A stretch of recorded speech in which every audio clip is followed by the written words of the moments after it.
Look at that for an intro. I'm all evening doing this. Anyway, how's it going, everybody? You're very welcome back to this X-Plane 11 stream. We're on the ground here down in Waterford. We're going to be doing a VFR flight as we hop around our little airplane here. We're back in the Alabeo C207, is it? Yeah. C207. It's going to be a night of this. I do hope you're all keeping well. Nothing major on our plan for this evening. We've all new fandangled graphics and overlays and microphones and lights and loads of changes to the channel. Won't really make much of a difference though. We're still doing the same thing. But I would ask, let me know how the audio and visuals are. So you can't do much with the visuals, but hopefully the audio is nice and clear and crisp. Weather today, not too bad. We're looking at scattered clouds here, broken at around 3,500 feet. The winds are calm. So we have Thundra mode on our Cessna here as we turn off the X camera panel. So, time to jump into this machine here and see can we get it all started up. So turn off our static elements. Disappear our music. We have buttons for this as well. If you're in the chat, do feel free to say hello. So what are we looking at here? So fuel selector. We'll do a quick check actually on our fuel. Weight and balance. We have full tanks. So all is looking good here. Jump down to our controls here and we're going to go ahead and get our batteries up and running, which there they are.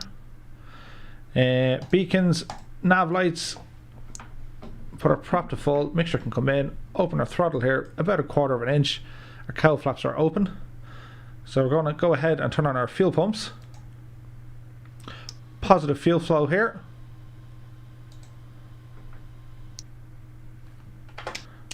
Clear prop.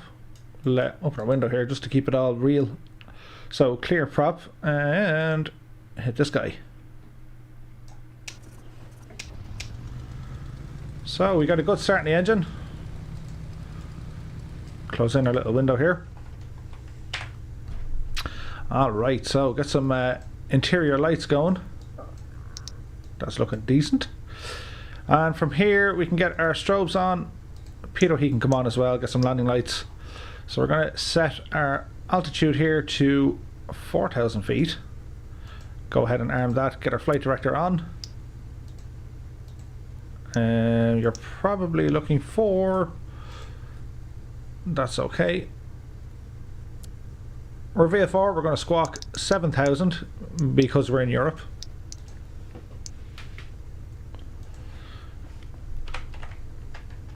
So as I said in the chat, guys, if you can let me know how the audio and visuals are, a 5x5 or a 1x5 or a 1x1, or hopefully it's not that bad. Okay, so we have our little airplane up and running here. So first flight, just going to do a nice handy one. We're going to head up to Newcastle, just in around County Wicklow there. If you guys are a fan of the reaction review, Gripper Sim, I believe he's based up that neck of the woods. As we bang off the microphone. So we'll set our heading bug here and we'll reset the gyro, make sure all is working well. Want to go ahead and set our barrel pressure here as well. That's looking good and everything appears to be looking good. Right, we'll jump outside, have a quick look around. One thing I will say about this plane and some of the Alabeo ones, they follow their Coronado brethren of beautiful modelling. Sounds are fairly decent. Whether or not the physics now or the hand flying is going to be thereabouts, but we'll give it a bash and see. Driverless cars, tell you they were ahead of the time. Alrighty, so park and brake can come off. Give ourselves a small bit of hoosh here in the ground. And we're going to taxi on out. So I hope you guys had a good weekend.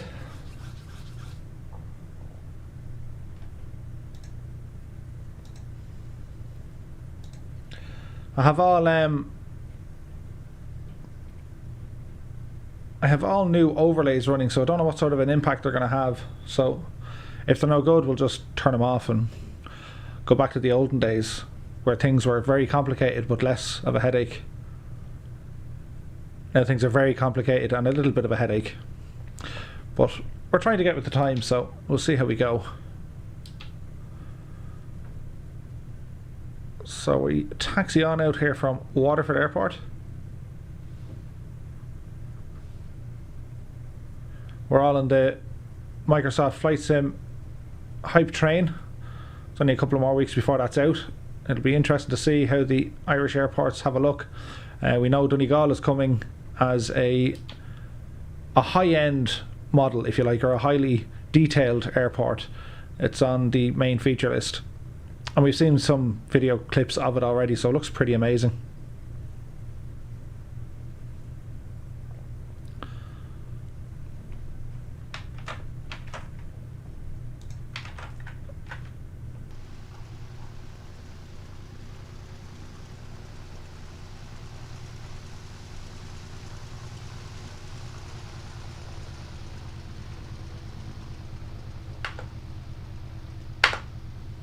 Alrighty. We're not going to need flaps for takeoff. We've a fairly decent sized runway here in Waterford. Just double check everything is hunky-dory before we go.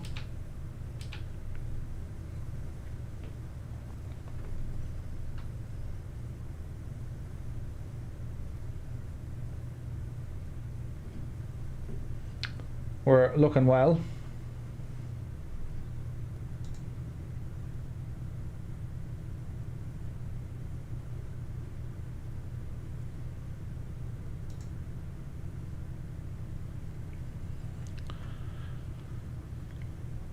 Alright, we'll get it turned around just about here.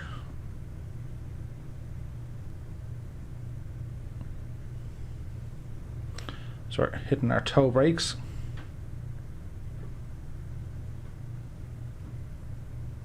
Alrighty, so mixture can go to full. Quick checks on our lights. Everything appears to be good. Temperatures are a little bit low, but it's an Alabale. It's fine.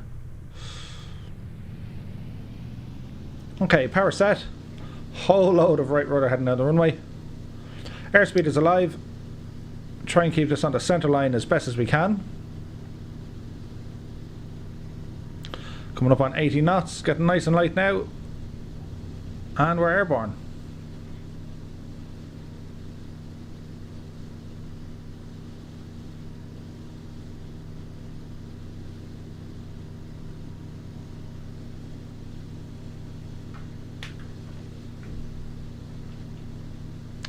Get our yaw dampener on. Good rate of climb here.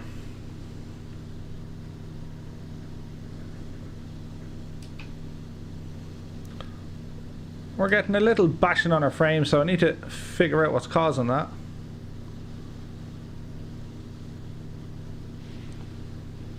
But we're still flyable.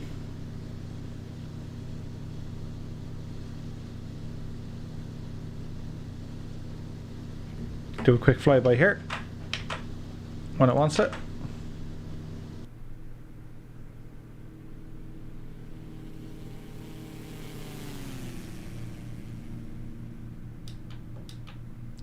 Alrighty, so just coming up on 1,000 feet, we're going to continue our climb here. We're heading up to 4,000.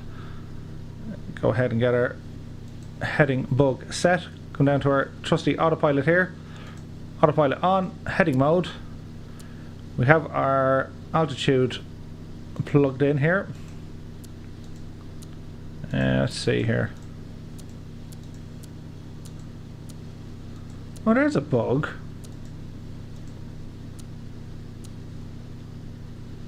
Okay, so we go to 500 feet per minute. Tracking 034.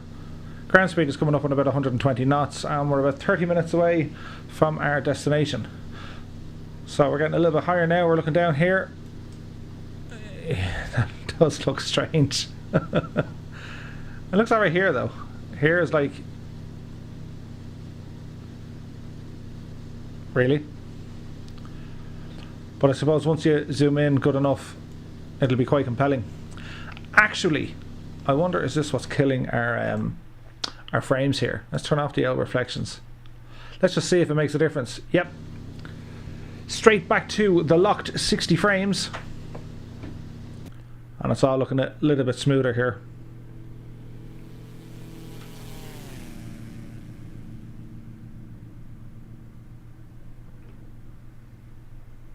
Nice chilled out music.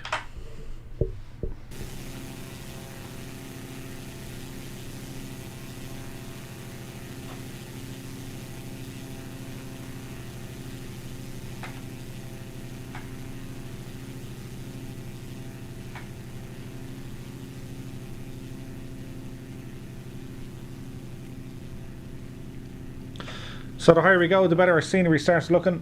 And this is a nice part of Ireland. Really nice part.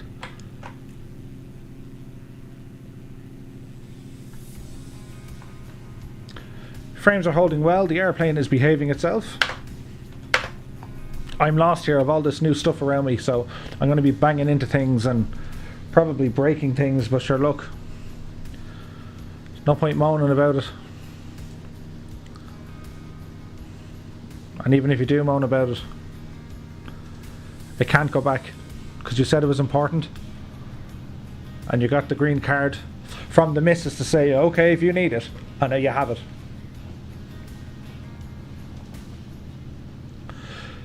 So we're getting ourselves tidied up here a little bit, just bringing our RPM back into the green arc here. Not too much in case we lose a lot of speed.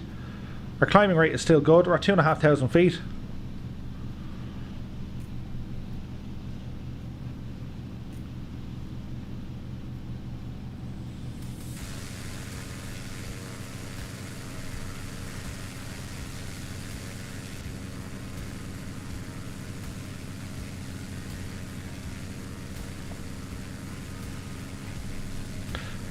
The C207, it's kind of the early bird of the Grand Caravan.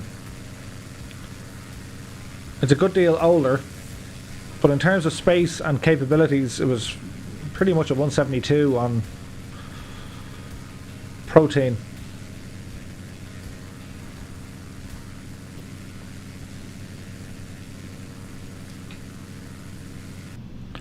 But a nice little plane.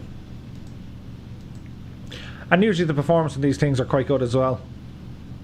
Like, there's fantastic work gone into the modelling here, you know. Spin ourselves around here, have a little look.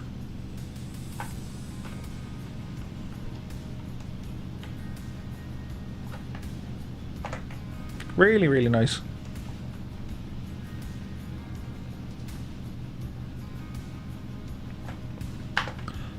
Almost everything is 3D in it, so that's what you want.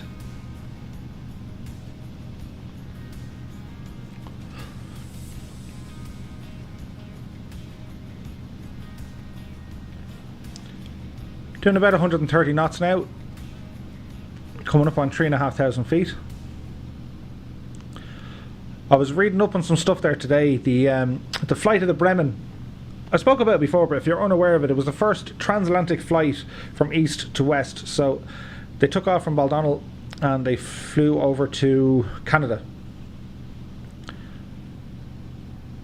And there was a 3-man crew, 2 Germans and an Irishman. And it took them 36.5 hours. And they had all sorts of crack along the way. They had bad weather, they had a radio failure, and then they ended up having an oil leak.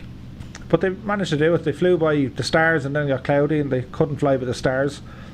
So they kind of winged it. See what they did there? They winged anyway. But I'm trying to get the original, not the original flight plan, but I know the Air Corps reenacted it back in a couple of years ago. It was around the anniversary. And a TBM came from Germany and the Air Corps flew their Beechcraft B200. So I'm just looking to see if I can get my hands on the original flight plan, because it's probably a flight we can do on this. or at least try to do on this. Speaking of which, we need to get some sort of of a screenshot here. What do you think? So we'll disappear that, minus that, and then we'll shift and spacebar, and that should get us what we're looking for, I hope. So if I have a look in through my X-Plane stuff, if I go to output, yeah, we have it there. That's just for Photoshop later on. We can get a nice thumbnail.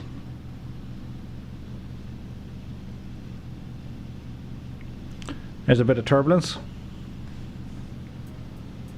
4,000 feet now. RPMs are looking pretty much on the limit.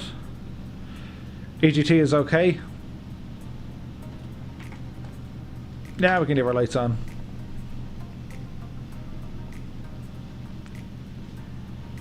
About 22 minutes out.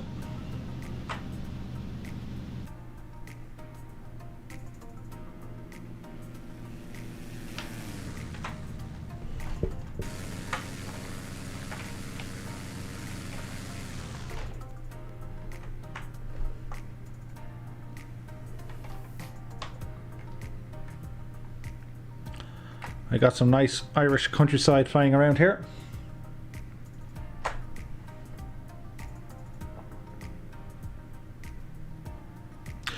I've seen that Vertical Sim have also released Jamaica for their V countries. So insert cool running jokes and bring your lucky egg.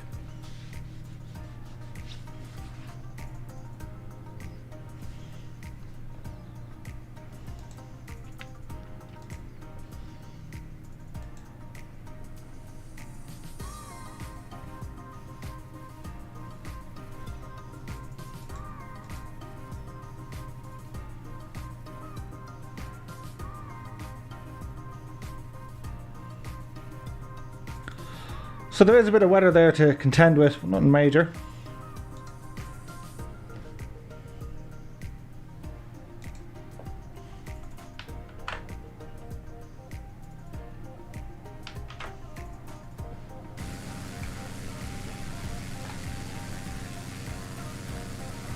Still getting our 60 frames.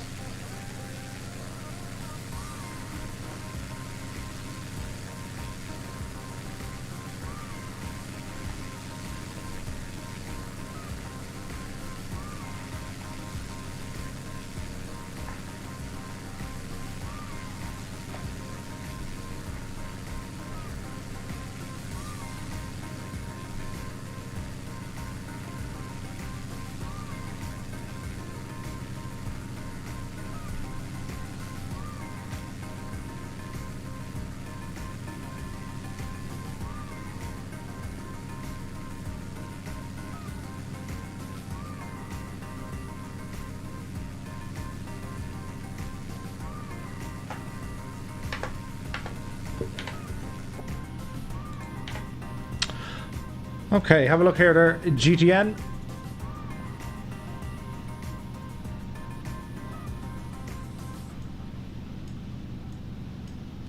So we can actually go into nav mode now. We're on GPS. So nav mode is armed.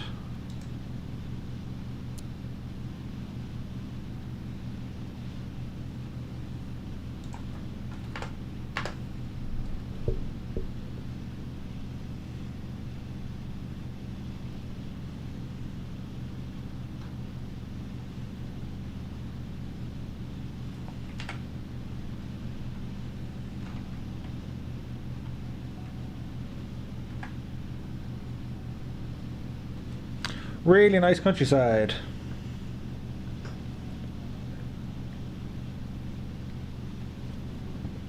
Ah, refreshing beverage. Hey, there's some water. You'd spill everything.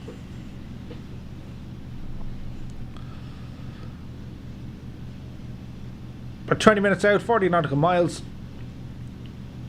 Best way to find this is once we hit the coast, we'll be kind of veering left in the direction of Dublin, and we'll come across Newcastle. Just beyond that then we'll have Bray.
Bring our manifold pressure down here a little bit. You'll see the fuel drop along with that as well. If we lower our fuel flow, you'll see our EGT rising here. Bring it to its peak and hold.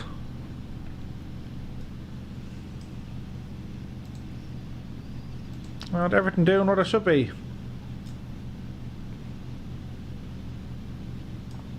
I do like this particular variant of this the Alabeo plane rather.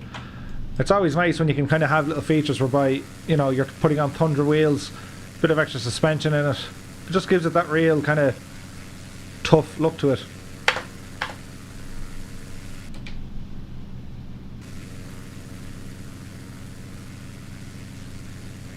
And the paintwork is nice as well.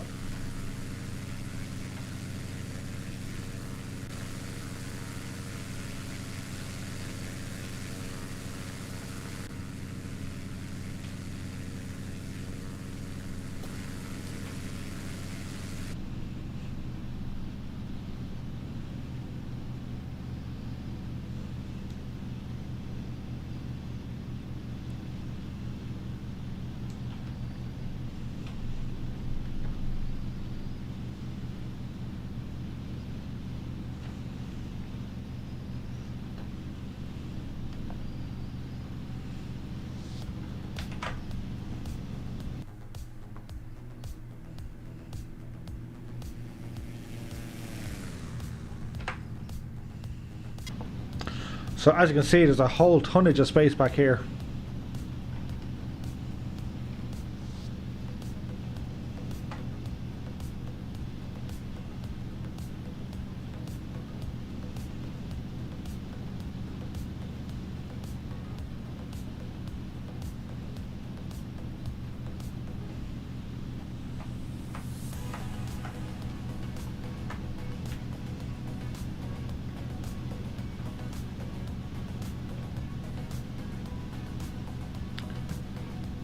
They just left. It's fine.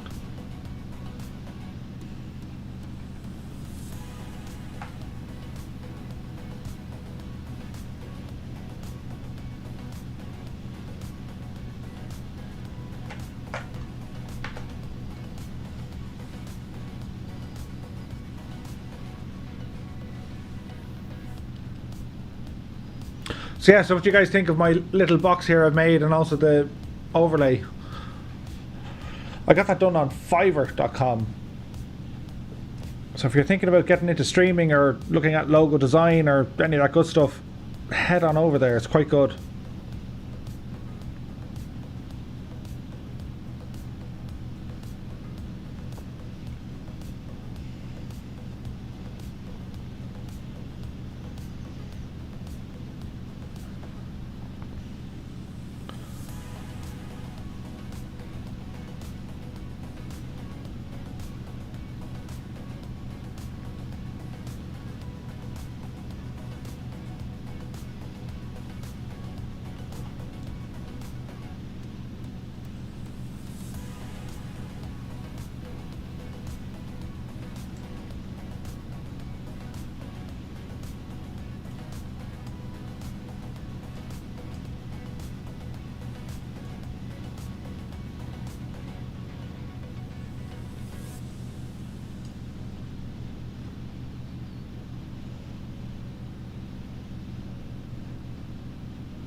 Yeah, we're looking good.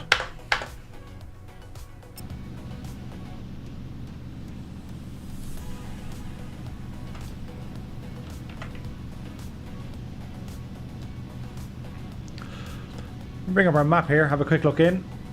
So we're heading up to Newcastle. So you can see how the grass runway runs parallel there. Sky conditions 4000 scattered, visibility more than 10, altimeter 299 radial 221, distance. So Newcastle radio.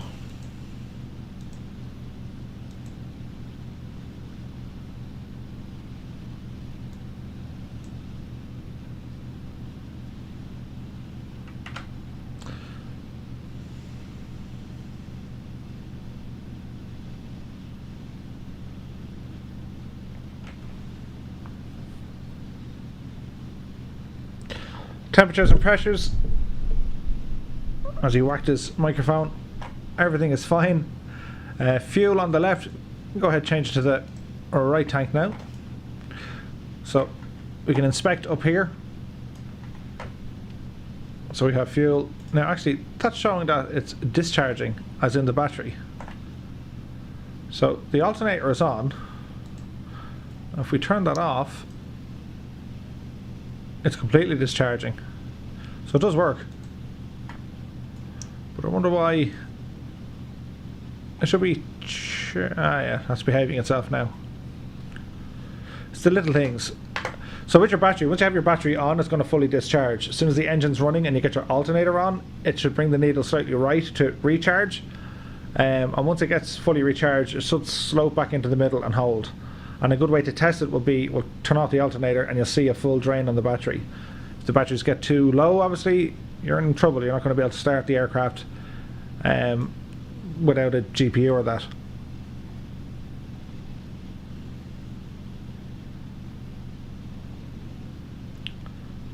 One of them would be handy in a car, instead of just like not starting. But I digress.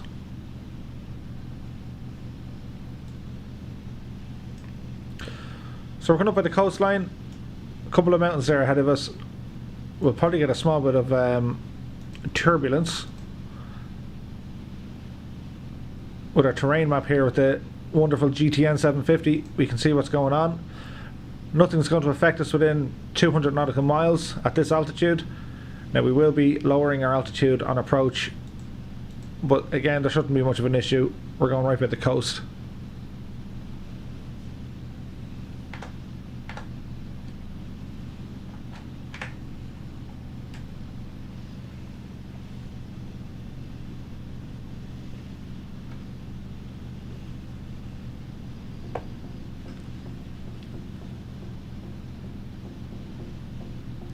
So we're pretty much geared up for our grass landing.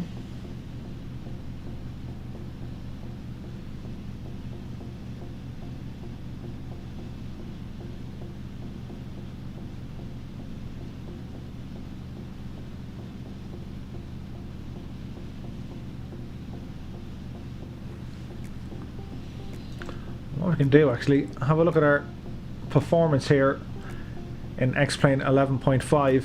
So you have this handy little plugin admin. So they've changed one or two small things with your menus. So with this, you have an overview. That's pretty much every single plugin that's running, and it will give you a read on the cost of said plugin on your machine. So Ultraweather XP, it's running almost nothing. It's not costing us anything. GTN is maybe up to 2 frames. Sassel, which is the aircraft, that's about 10 frames, which would be about right for the Alabeo and Coronado. Some are more optimized than others.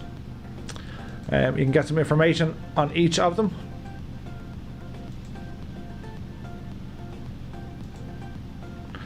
So it explains to us what each plugin is. Gizmo, if you're unsure, if you buy aircraft over on the X Aviation store, Gizmo is their plugin. It's their version of Sassel, if you like. They're vastly different products or platforms, but they're very similar in what they do. Max FX, I have Max FX running on this machine. It's almost like a slight color tweak. We can go through it here now in a sec. That's for the SAM. scenery automation management, I think. Scumcrafts, that's your updater for most of your aircraft. Terrain radar, ultraweather XP, XP realistic pro, and we have a few more of them. Ground traffic, you can turn them on or off. I use it's called X Organizer.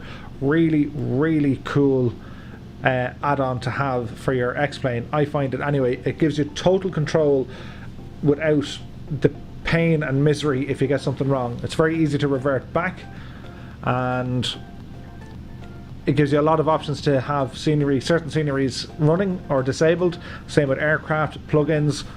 I really like that. So if you guys are interested in the program, I'd be happy to show you it. X Organizer is the name of the plugin, so if you're interested, just let me know.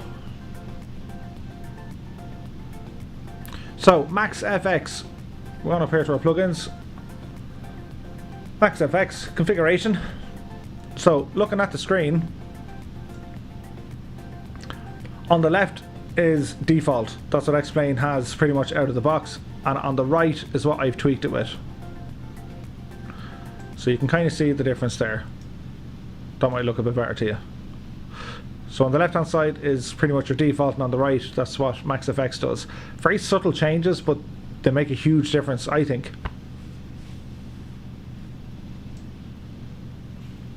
So my settings, power user, pretty much like custom set.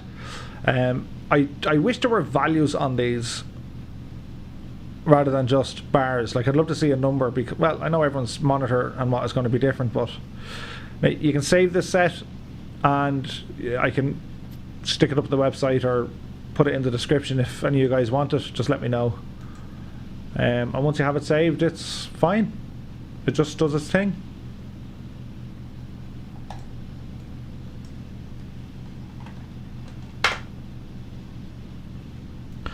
So about 12 miles out, about 5 minutes away. We're aiming for the coastline here, so we can actually turn to the right a little bit.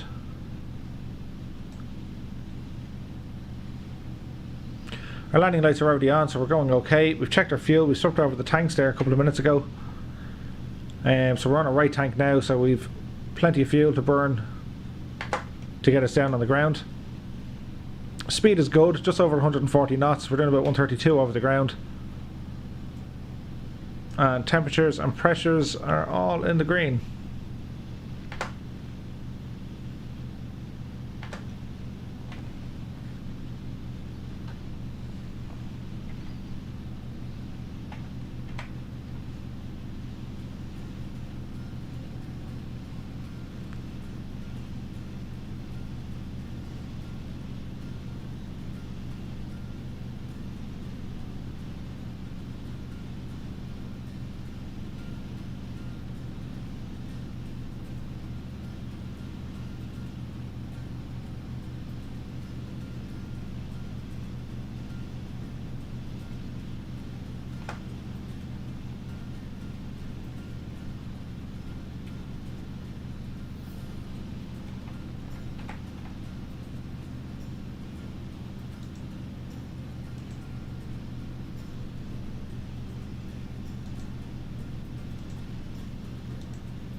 A lot of information in the old GTNs. Right, just coming up to 8 miles. Going to turn off our autopilot here. Bring our power back.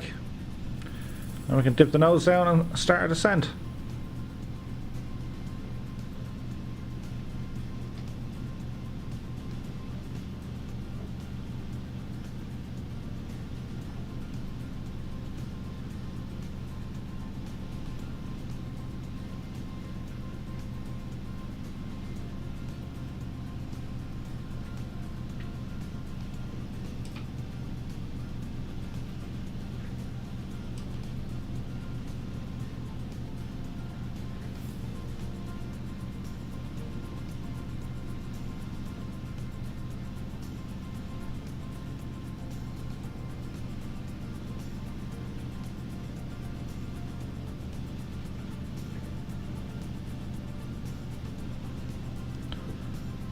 We found another tile that needs a bit of colour correction.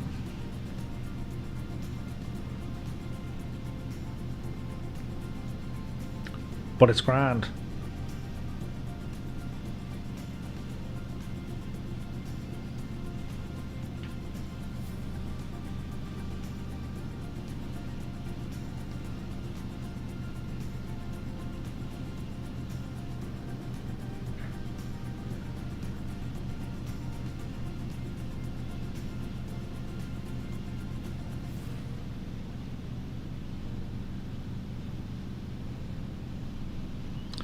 There's a bit of wind and turbulence to keep you awake.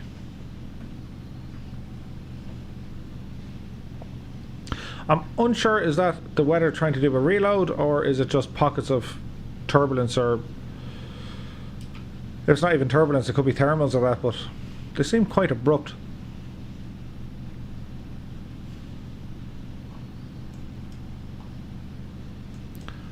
So we have our little grass strip down here somewhere. And there it is.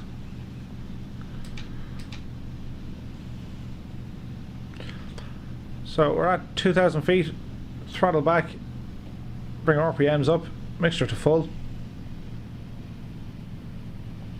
We'll bleed off some of this speed here.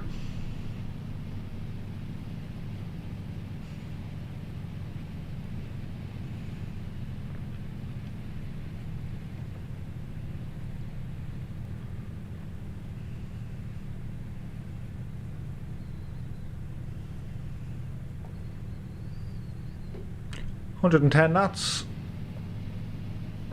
Fairly steep descent. So we see a little train down there.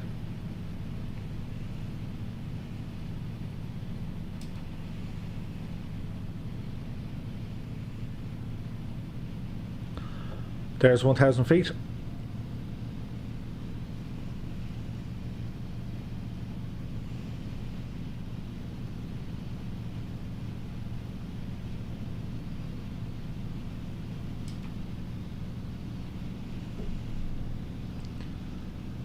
Small bit of wind to contend with here, but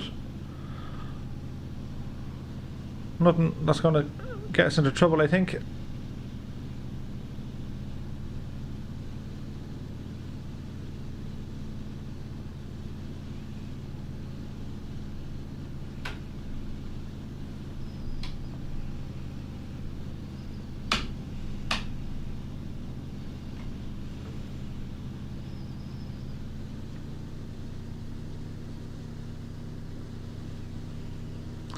Okay, 100 knots. I'm going to deploy some flaps here on our approach. Make sure our yaw dampener is off. Little bit bumpy.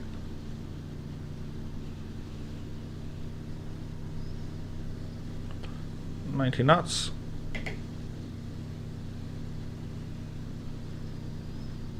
So with a grass runway, you just want to be aware of keeping the weight off the front landing gear. The last thing you want to do is dig in and have a prop strike. A lot of wind to contend with there.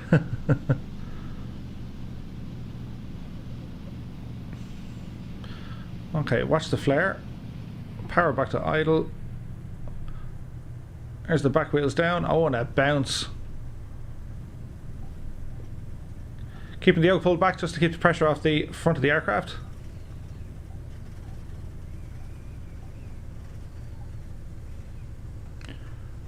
Manual braking now.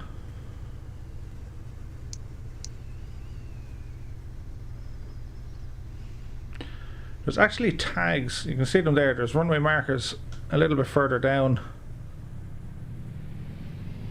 than what X-Plane has put in. So I wonder where it's actually reading its runway length from. If anybody knows this airport, if you could let me know.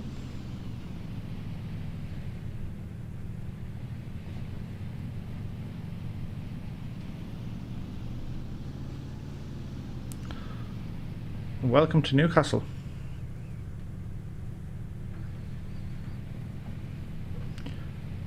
I think there is a decent freeware scenery for Newcastle on the org. I need to check it out.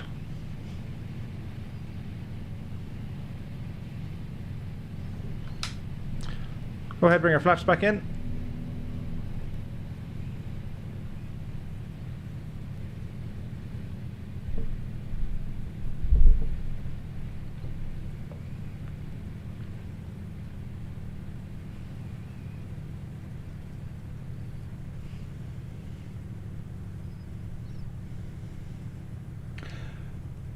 Brian Harris, many thanks for the comment. Welcome along to the stream. Enjoying your streams from Los Angeles. You're very welcome.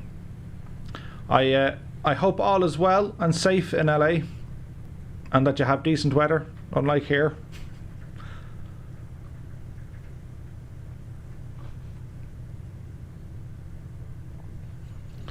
Okay, so come in the taxiway here.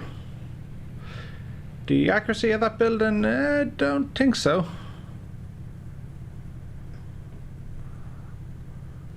But for freeware and ex-Europe, we'll take it.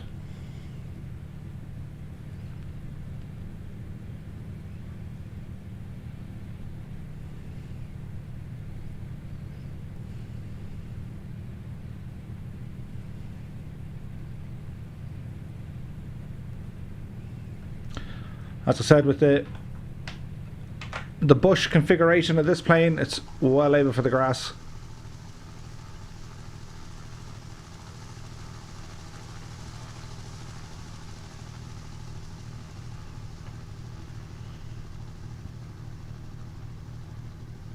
Okay, we're not going to go all the way in here. I got ourselves turned around.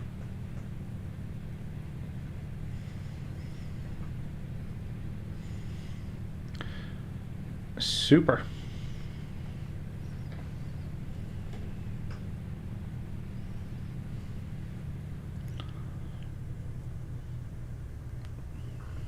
Alrighty. Here shall do as a parking spot. Go ahead and get our parking brake on. Now we can tidy things up here. So get our landing lights off, strobes off. There's no avionics master switch here, so cabin heat, cabin air. Open that guy. Let there be some air. So go ahead, cut our mixture. We'll shut off our batteries here. Get this little gadget turned back on. Static elements, jump outside, and we're going to park up here, go for our virtual lunch.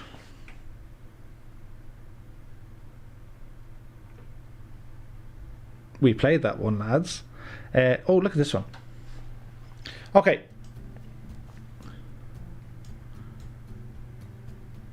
Welcome to Newcastle.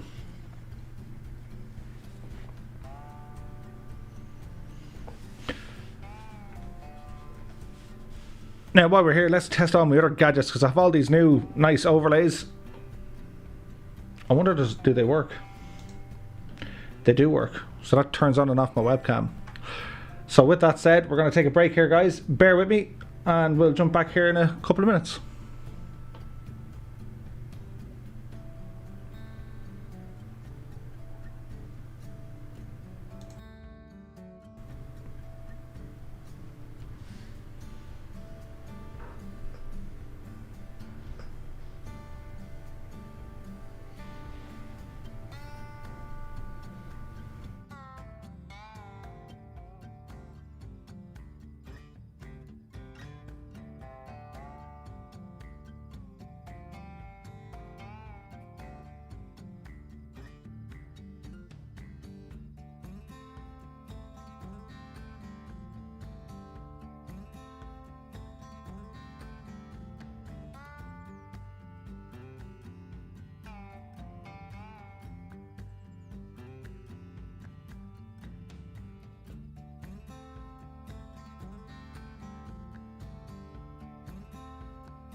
And we're back. How's it going?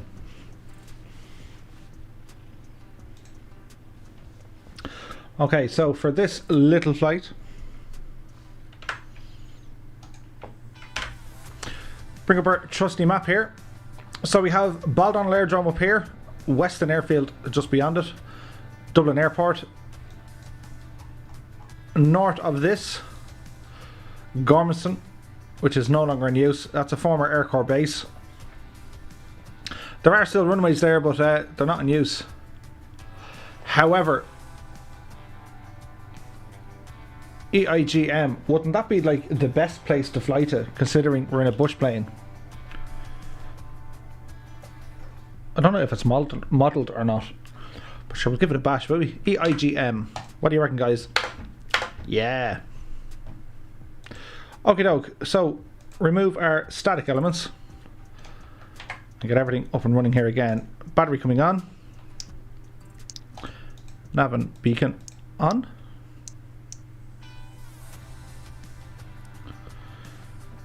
Open the throttle. Mixture to rich. Quick shot at the fuel pump. Positive read. Fuel selector's on the right tank. Clear prop. There's a good start in our engine. Keep the RPMs in and around 1000.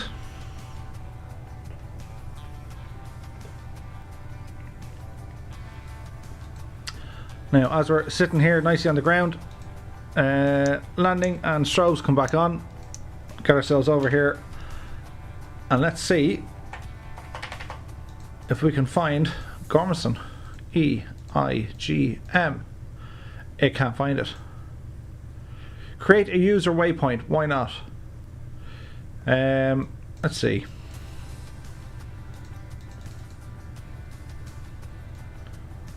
So there be Dublin.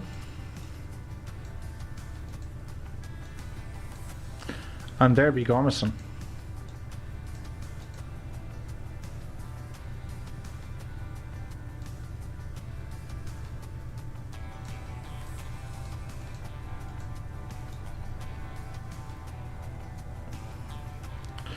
I do know they use here as kind of like a stacking point for Dublin Airport, or so I've been told. Okay, well, shush that music. Okay, so quick flight here is just going to be from Newcastle Airfield here in Wicklow, heading over to Gormanstown Aerodrome.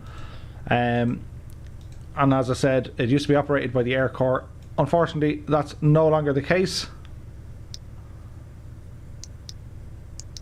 I think the Irish Aviation Authority have a spot up here. 4,000, yeah, we'll probably get to 4. We'll go to 3,000 anyway, because we have all sorts of headaches here with Dublin. Alternator on, nearly forgot that. Need to increase our RPM here. Now that should be charging now in a second once we get this up and running. So as we increase the RPM, that needle is back charging. That's interesting, so that does seem to be working. Anyway, park and brake coming off, and we'll roll ourselves on out here.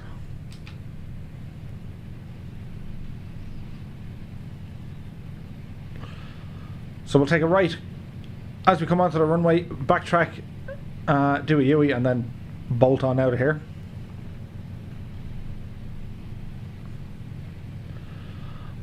I was looking at a couple of bush airports as well. I think Orbex did one over in, I think it's in Canada, and that's really going to wreck my head because I won't remember the name. Let's have a look here quickly. What was it called?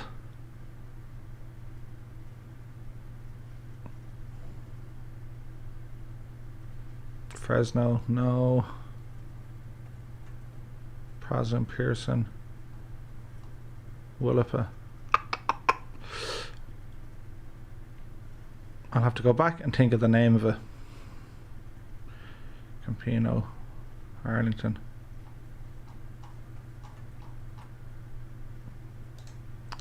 I have to go back and think of the name of it. But it is like the mother of all resource machines. Doesn't matter what settings you have, that's going to totally encroach on your frames.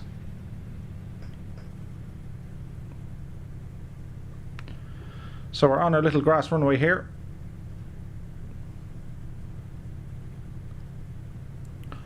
I'll get ourselves turned around now shortly.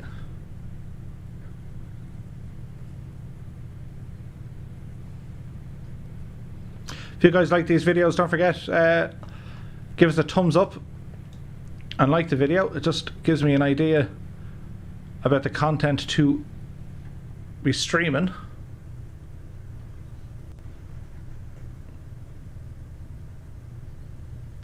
I want to do some racing soon as well.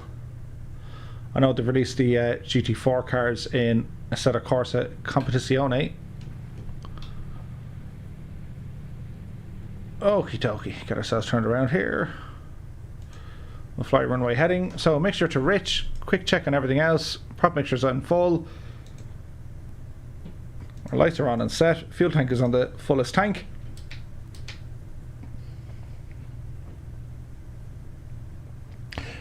Good evening, Sean Dempsey. Thanks for joining us. Will you be moving to Microsoft Flight Sim when it comes out next month?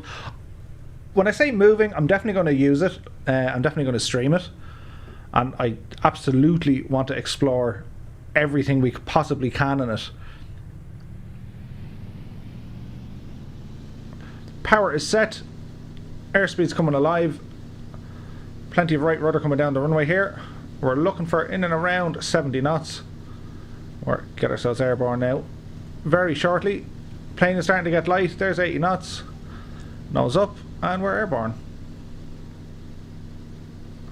No flaps needed on takeoff. We have plenty of runway there.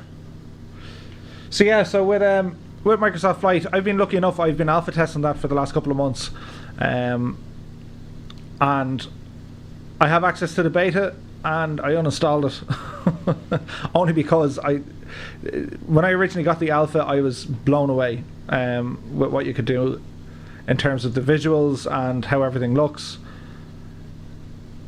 So I'm kind of waiting now. I have it pre-ordered, the Premium Deluxe. So I'm just going to give myself a break of Flight Sim, well, Microsoft Flight Sim, until the 18th of August. And when it comes out, I will download it. I think it's like at 12 o'clock, according to the Microsoft Store, they release it. All going well, depending on my internet speeds. I should have it by that evening, all going well. As soon as I have it, I'm going to live stream it. Probably here on YouTube or over on Twitch, but keep an eye on the social media. I have Facebook and Twitter and Instagram and carrier pigeon, smoke signals, depending on the time of year. But no, it's as soon as I have that sim installed, I'm just going to jump into it because it looks so good. Like, it really does. It looks phenomenal. You know, and there's quite a bit of discussion in the flight sim community. Are they going to get rid of X-Plane and P3D and whatever else they might have been flying with, Aerofly? I still think X-Plane has mileage in it yet. Listening to Austin, you know, it's somewhat inspiring when you hear the owner of Laminar Research and X-Plane saying, you know, it's not his first rodeo. He's done this before, which is absolutely right. He's been competing and, well, I wouldn't say competing, but like, he's always had an alternative than Microsoft Flight Simulator. So I'm really interested to see what X-Plane are going to be able to do. Like, I don't think it's a like with like. You can't compare like with like. Certainly for me, X-Plane, I've always loved the GA flying, in particular chopper flying. There's no word of choppers coming into Microsoft Flight Simulator. However, that being said, I have the bones of about 6 terabytes of ortho scenery, and it takes up a whole load of space, and it uses up power, loading times. This thing needs about 20 plugins to get it looking as it's looking. I'm not going to miss any of that. Certainly with Microsoft Flight Sim. I was watching a video there from the Reaction Review, and the information that he has, it's sounding fantastic. Like their own integrated store. You're not worried about activating and writing down serial numbers, and every time your PC changes its MAC IP address, you got to reinstall it or reactivate it, and then you run out of activations. Then you can't use your product. You got to email them and say, please, reactivate my product. That's all really super annoying stuff. So it would be a breath of fresh air not to have to do that in the next sim. So I'm hoping it's just going to be better. But what about you guys? I mean, it's like I pretty much have a purpose-built PC that has loads of lights and just temperature lights on it. That's why I do look over here a lot, just to see what the sim is doing, because I've noticed my frames have dropped. But it's pretty much a purpose-built machine to run Flight Sim. The PC I had before this, it was a very competent machine. It was an i7, it had a GTX 1080, 32 gigs of relatively fast RAM. It was fine. I had alpha access, and I was able to get very good performance out of Microsoft Flight Sim. With this machine, things are a lot more beefier.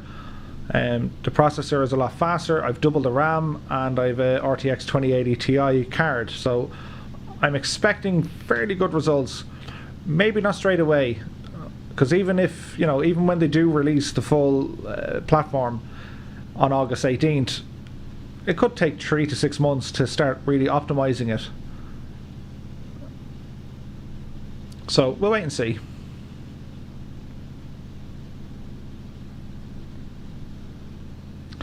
So as I waffle onto you here, just going to get our heading bug set, jump down to our little autopilot, vertical speed, lock that in, and let the plane do its thing.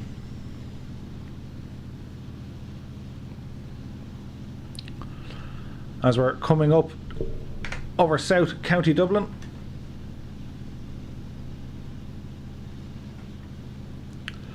where some people may speak like this, and then when we get to the north side, they talk a little bit sharper, like that. They're really bad accents. For those of you living on the south side, I do, well, I don't apologise, you know how you sound. And those on the north side, you know how you sound. Just not the way I interpreted it. So this harbour down here, this is Dunleary. And if you're not from Ireland and you see how Dunleary is spelt, it's pronounced Dunleary, not Dunlacahorry. So there's one to Google for you.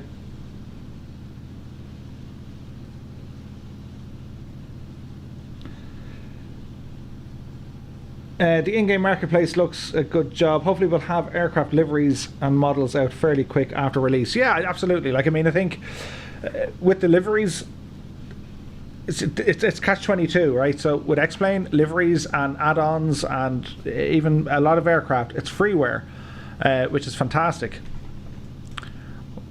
Where are we going with our old altitude here, boys? So we'll just kind of level off here. Yeah, so with all the free liveries, like some of the earlier liveries in X-Plane, you had everything coming in from Cessna Rocks, and Scarp has done amazing work, and there's so many gifted artists in the X-Plane world in terms of how to do liveries and how they paint up their aircraft, and it's great. Will it be as easy to do in Flight Sim? I don't know. Will it be free? Again, I don't know. And the scenery, that's going to be a bit of a miss. Like if they're only going to be releasing, say, 30 high definition airports with the basic package, and then 40 or 50 or I don't know the numbers exactly, but it's around that. Yeah. So if you're going to get, like, say, 40 highly detailed airports, there's still was it 40,000 more. So we'll see. if there's a way maybe to release SDK for the community to start making maybe custom made airports and share them, like what X-Plane does. Maybe not though. So as we are flying over Dublin Bay here, we can do a bit of landmark spotting, or at least we'll try to. Up in here we'll have a gawk. So this area down here, this is all Rings End, and we have a big incinerator down this neck of the woods as well. Dublin Port on the north side of the quay, and you have the south side of the quay as well. Looking further in, this is all ex-Europe by the way, so it's not too bad. This here is supposed to be the Aviva Stadium. The shape is correct, that the height is a little bit off. That's the dog track, Shelbourne Park I think. You have the Grand Canal dock, Grand Canal Theatre. Looking down the River Liffey here as the plane is jumping around with a bit of turbulence. We've Crow Park over this neck of the woods, and again, similar to the Aviva, the shape is right. If that doesn't make you lose your lunch, the shape is right, but the textures and the height seems to be off. This is all freeware. This Dublin Port was actually a freeware scenery. It's on the org. Dublin Port scenery, and it's quite good. The lighting here is very good. So if we jump time here and go from whatever time we were at, 6:30, say, and drop it right down, there's some nice lighting down here. Just to change it all up.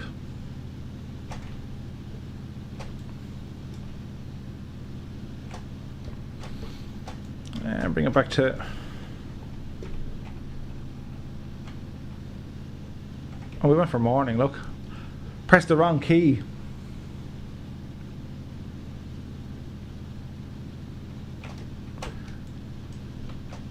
That's a bit better. That's a bit better. So we have Dublin Airport here. This is from Aerosoft. It's the version 2 of Dublin Airport. The orthos are a little bit off, but it's fine. We're not going to worry about it too much. And there should be a number of parked aircraft. We have them turned on. And with these ortho tiles, if you do look very closely out here, you will see the building of the new runway for Dublin.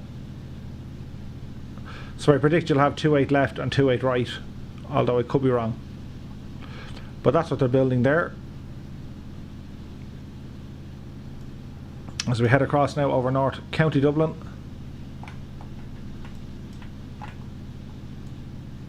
Up by Swords. And then we'll have Donabate and places up on the right.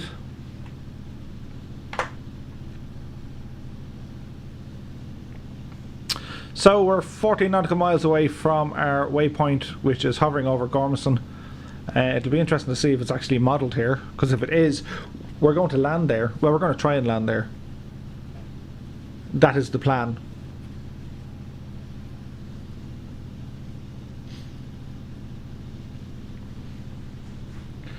So bring on August 18th. Can't wait to get the final product, if you like, of the sim. And just mess around with it, just go exploring. There's going to be so many places I want to check out, not just in Ireland, but all across Europe and the US. New Zealand, I was out in New Zealand a couple of years ago. It's one of the nicest places on the planet. So just to go kind of bush flying and exploring all these areas, and anything from, you know, a microlight to a Cessna or a TBM or a Beach Bonanza, with the aircraft list. And it's a huge aircraft list. While we're here,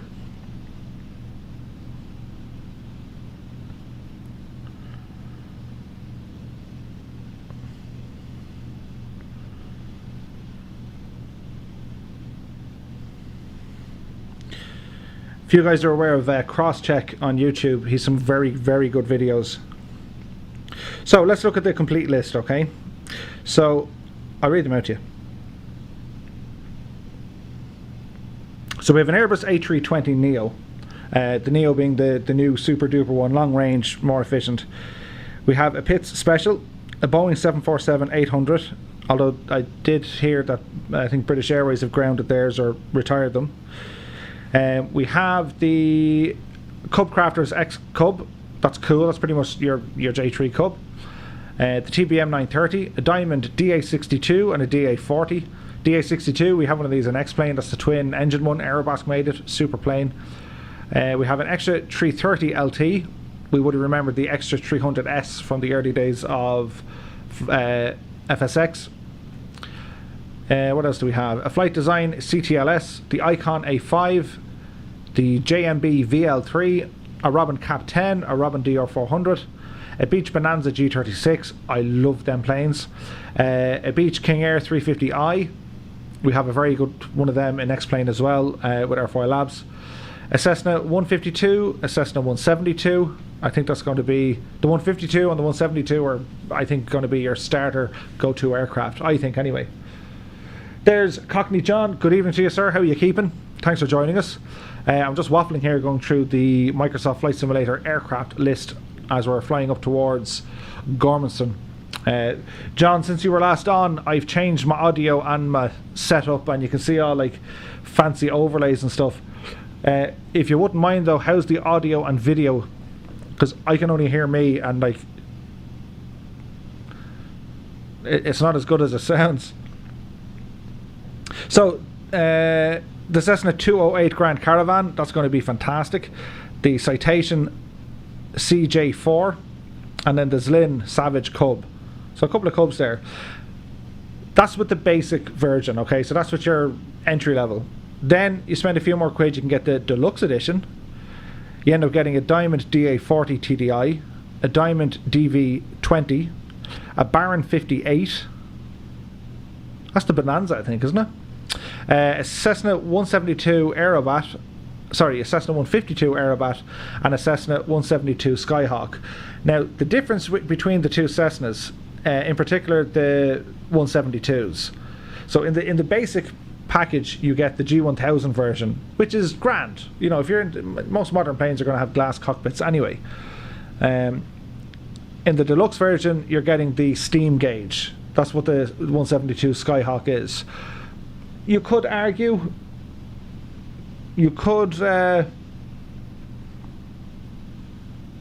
super, thanks John. You could argue that it's pretty much the same plane, they're just going to change up the panel in it, and you know, they're charging it a premium for that. But we're used to X-Plane, lads.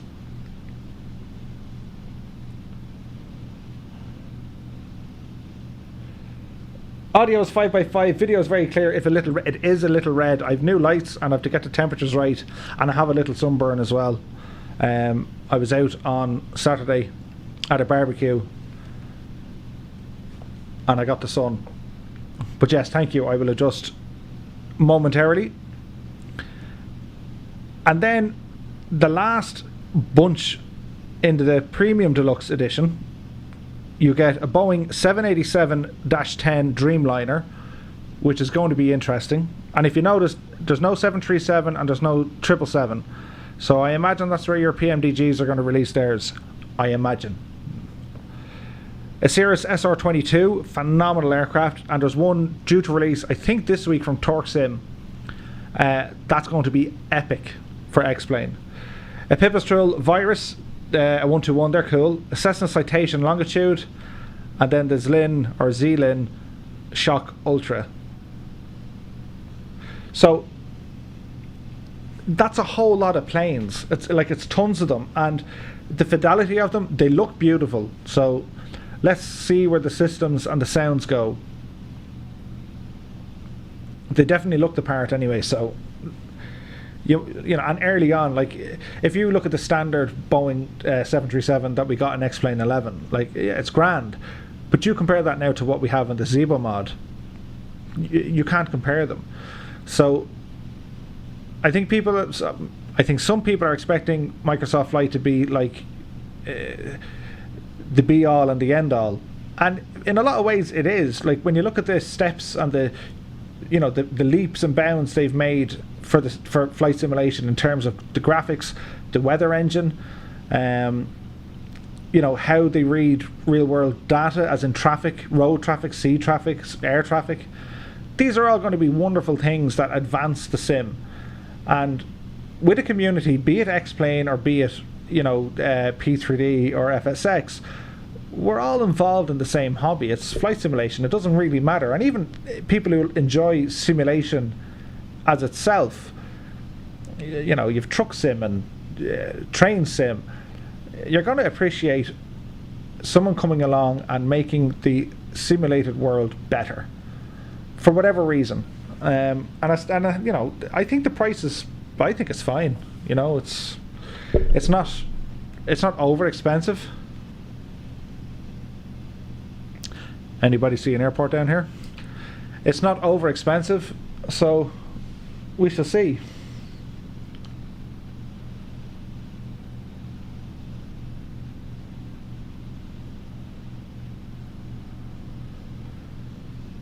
Yeah, so the Hold My Beer SR22,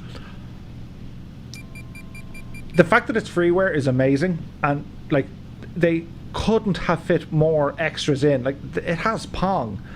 The sounds are middle of the road and whatever, but like it's only just been released, and it's freeware. Like that, it's better than a lot of payware stuff, and it is very good. So yes, I wasn't getting great performance out of it, but again, that was its first release, so a couple of more releases. Let's see where it all goes.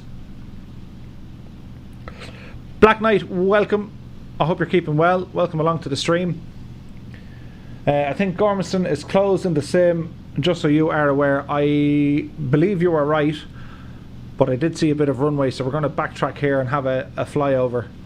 We're in the Cessna 207 in Thundra mode.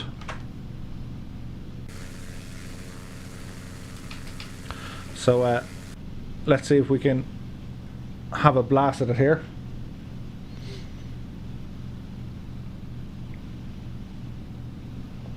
Yeah, I mean, you can go for the basic model and then see what the third-party devs are going to release. Like, for all the additional 10 aircraft you're getting between Deluxe and Premium Deluxe, are you going to be flying them all? Like, are you going to fly 2 or 3 different types of Cubs or Cessnas? Are you going to fly a 787 versus a 747? It's all pretty much user preference. You know, like it's twice the price between the entry level and the Premium Deluxe. So put it back into X-Plane spiel, it's pretty much the price of one decent aircraft add-on, and that's, you know, that price range of $50 or $60. That's kind of Just Flight territory, be it the Vulcan or pretty much any Just Flight aircraft. They're all in and around the same.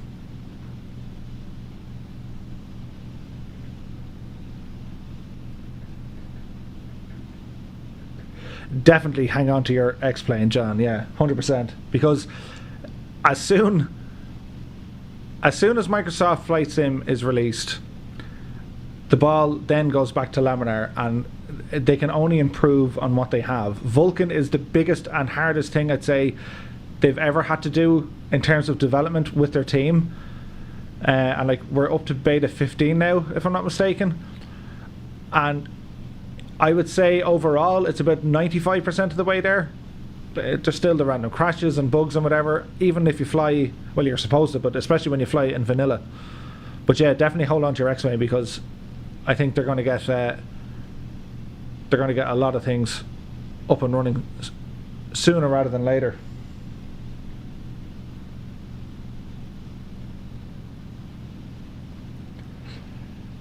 Sean Dempsey, better make sure there's nobody marching up and down the runway in Gormo. Yes, as we fly by, you can hear the echoes of Clay Joss, and that's for all the baggers in us, if you know what I mean. Or even not the baggers, even the regulars, we'll salute them as well. I've spent many a summer in Gormanstown, and if you can name the pub at the top of the road, there's 2 pubs.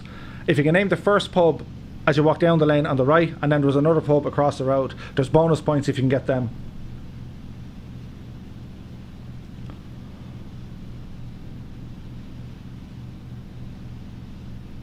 Oh, it's there, old chap. Just some white marks on the runway. All we need now is just to be towing a drone here, and we get the air defence whacking away at it. Noel Fitzpatrick, you're very welcome to the stream. Thanks for joining us. I'll read your comment now before I kind of nosedive us into the ground. Fairly new to Explain, loving your channel. Your dialogue is fantastic. Visuals and audios are top notch. Noel, thank you very much. You are most welcome. Feel free to hit a now like or subscribe. I don't know if you guys can do the follow thing. I was messing with the Streamlabs. You can follow and unfollow if you want, but I'm trying to get the sounds working. I used Trucker, that's a big 10.4, to see would it work. Colin Prendergast, welcome. How are you doing? Thanks for joining us here this evening. Honestly, I'm having such an epic experience in VR with Auto Scenery and online ATC. I just don't see any immediate benefit to Microsoft Flight Sim. If you're in VR and you're liking it, well then Microsoft Flight Sim at the moment isn't going to offer you anything more than non-VR visuals, if that makes any sense. Here's Gormanstown, lads. It's modelled with the big red X's. Black Knight, once again, you were right. So can we see? I don't see any of the blocks. The hangar would be correct. The tower is pretty much spot on. Oh, there are the blocks there. Look at the red roofs on them. And there's a whole load of trucks, and the cops are there. That's deadly. Alright, we'll gain a bit of altitude and circle back again.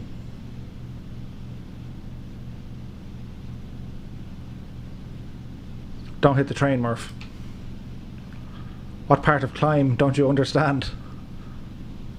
But yeah, like that's one thing with Microsoft Flight Simulator, no VR. To be honest,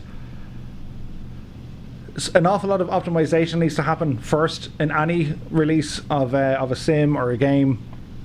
So I think what they're doing is right. If they get the base levels right, they can always expand it then. Because like, if you look back to the early days of X-Plane bringing in VR, like there was third parties that were able to bridge the connection. Like I even picked one up years ago. I forget the name of it, but it was like a client you would run, and whatever wizardry this client did, it gave you a constant 90 frames, which is amazing. Even if the sim ran in like 20 frames, you were getting 90 frames. X-Plane 11 native VR now is very good. We're just waiting on the hardware to get really, really crisp visuals.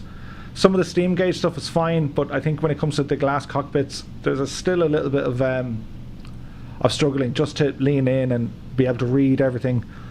And the hand manipulation stuff is a little bit, I find it a little bit hard.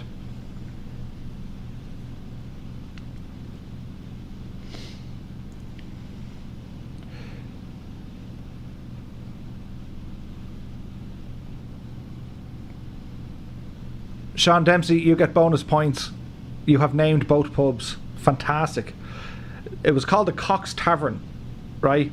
And apart from the savage beer they had, well, any beer is nice, but they had a really nice restaurant. The chicken Kiev was awesome. Cockney John is saying beta 15 is much better. You've suffered a massive decrease in hangs and crashes. That's interesting. I'm running beta 13. And we had a crash the other night, but overall this is running fairly smooth. Now these new overlays running tonight, so I don't know how good, bad or indifferent they're having an impact on the rendering and the streaming and that, but it seems to be okay.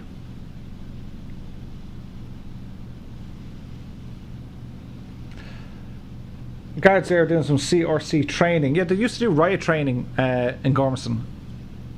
And as I said, the Irish Aviation Authority, they use that for, I think, their crash investigation site. And for years there was electronic voting machines. Whoever bought them, they ended up there for a while.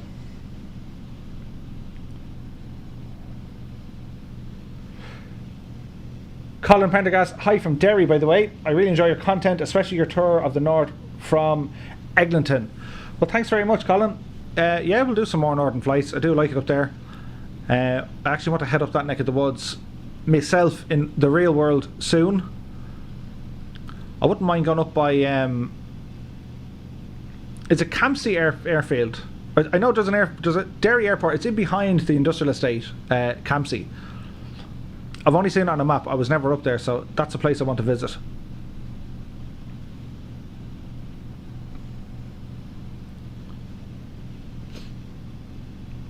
So many moons ago, when we used to play toy soldiers, you would have the Air Corps come up here in a Cessna, and about a kilometre behind said Cessna they would tow a drone, which is pretty much like a big weather sock, and we would have a number of 40mm air ACAT guns, air defence guns. They were Bofors 40mm. I was going to say cannons, they weren't. 40mm anti-aircraft guns, and they'd be sitting along the beach, usually just down from Ben Head, which is that kind of a head that's coming out there with the brown on it. See if I can move the mouse. I think that's supposed to be Ben Head. And you'd have, oh no, hang on. Yeah, it's around there. So the guns would fire at this drone. Now, the plan was not to hit it, because if you hit it, well then the lads had to double back to Baldonnel and get a new drone, and it would take a couple of hours. But that's what we used to do. That was fun, and you would think maybe someone would say, could we not just maybe get a remote control plane? Would it not be cheaper? Said he to the Irish taxpayer. But we used to shoot the stuff, it was great.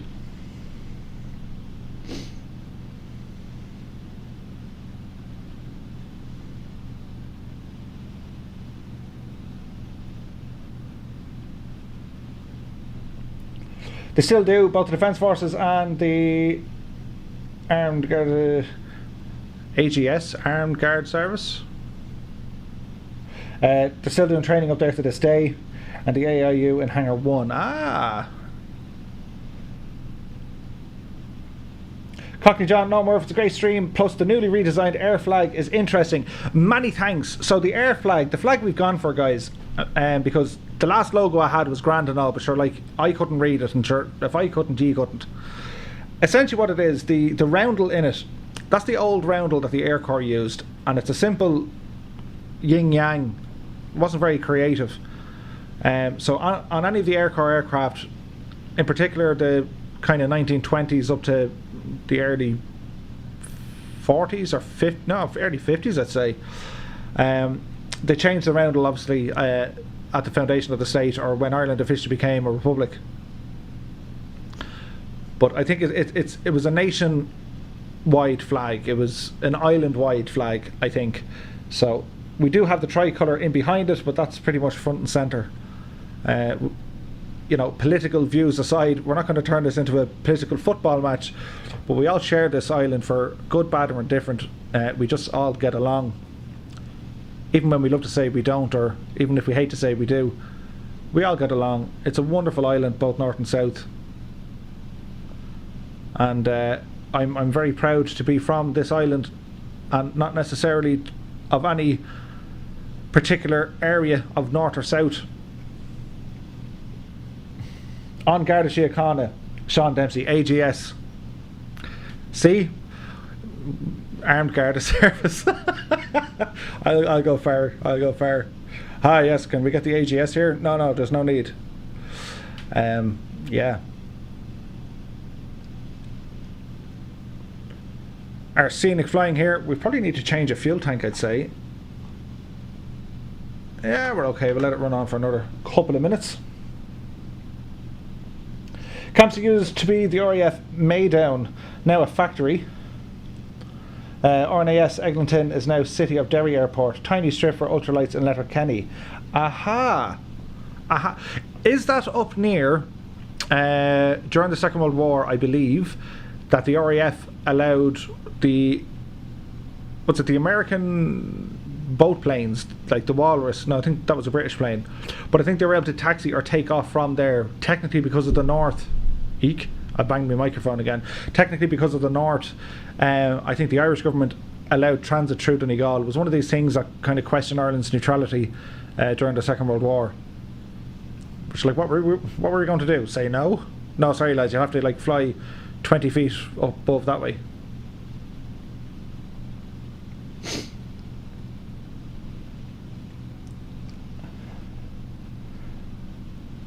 Well said, sir. Thanks, John. I'm Sandy yourself. Fathers from Kerry. Well, sure, look, someone has to be. I'm only joking. I've good friends from Kerry. I was only in Kerry there last week. I was in Dingle, or 2 weeks ago. I like Kerry. Beautiful beautiful part of the world. And the people are gas if you can understand them. As in the mountainy people. But they're really nice. Speaking of Kerry, we know that Boundless and Keno are working on a new scenery for Kerry Airport. Can't wait to see that. If it's not like their Isle of Man one from Boundless, I was well impressed with that, and that was their first scenery. Excellent. And we all know the phenomenal work Keno does, be it with Sligo, Shannon, Cork, Knock. Really, really good stuff.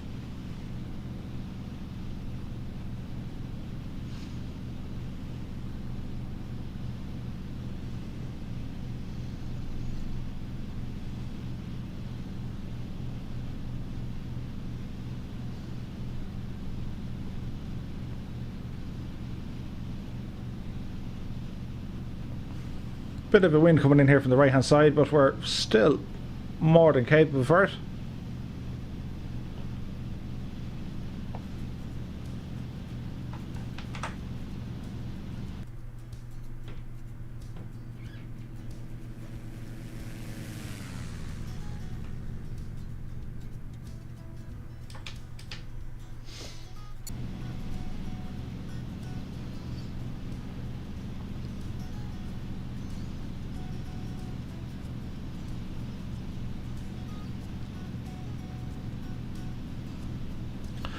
So if we continue up further north from Gormanstown, we're going to come up by Drogheda.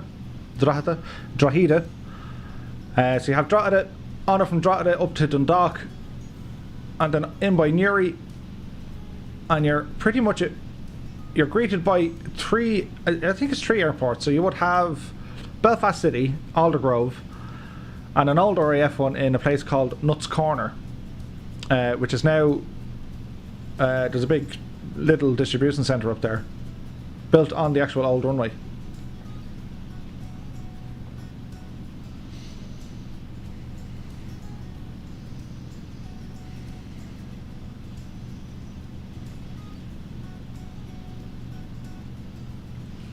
We were in neutral in favour of the Allies. I like that. Well said. American flying boats could cut across Castle Archdale, which is Lough Erne, through Ireland territory, straight out over Bundoran to the Atlantic. We were neutral in favour of the Allies. But we also gave, what's his name? Standby. Mark Felton. There's one for you guys. YouTube Mark Felton. Absolutely phenomenal 5 or 6 minute videos, history videos. He's a doctor and he knows his stuff. Some of the stuff I learned from him is amazing, including either his son or stepson. I think it was his son, Hitler's son. He worked in the Gresham. Bet you didn't know that now. And if you're a former employee, you might said he still does. But no, seriously, he used to work there. Ah, Newton Nards around Belfast. Yes, yes. That was 4, so was it? 4. Shit.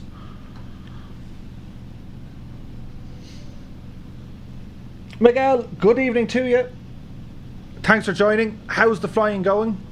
We're doing something, I won't say much different tonight, but we're kind of just hanging around Gormanstown here. We started off in Waterford, flew up to Newcastle, and stopped in on Gripper Sim there. And then we came up to Gormanstown, which it's modelled in X-Plane, but the airport itself, or the aerodrome itself, is no longer in use. But it's still there.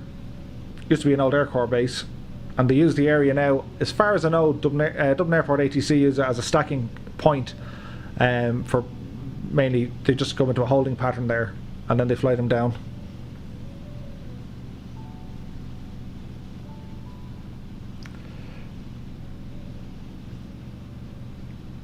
Good evening to you, Kenneth. Thanks for joining. Wasn't there Langford Lodge as well? Was that an RAF base? I think it was an RAF base, wasn't it? Langford Lodge. We gave weapon reports from the Atlantic coast of the Allies too. They were crucial in the go, no-go decision on D-Day. Yep, we certainly did.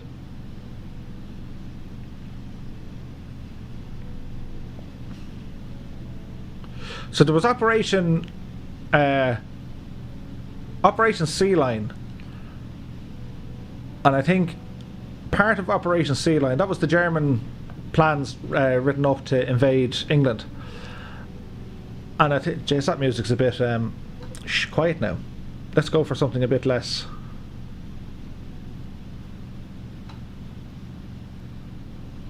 That'll work.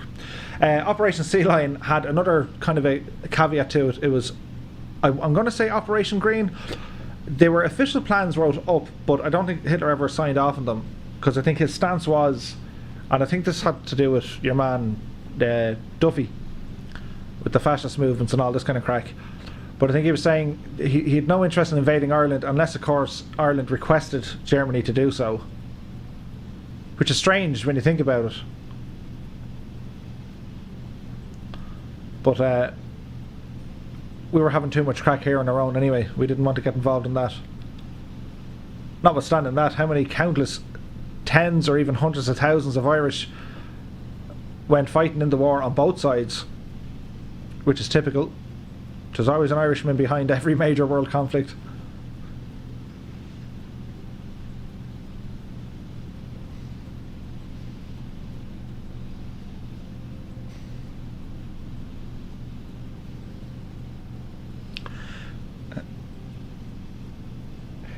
Miguel says, all good here. He just got back from Kerry and the Cliffs of Moher today. No funny accents on the radios, fortunately. Yes, it's the ATC phone etiquette is always kept very well and professional, I have to say. Today would have been bumpy down there, I think. There was a lot of turbulence over the west coast this morning, looking at the old weather reports.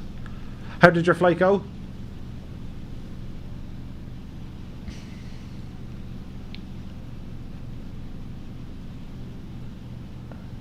Shame you haven't the drogue toe off the tail. Let the lads at it with the styres.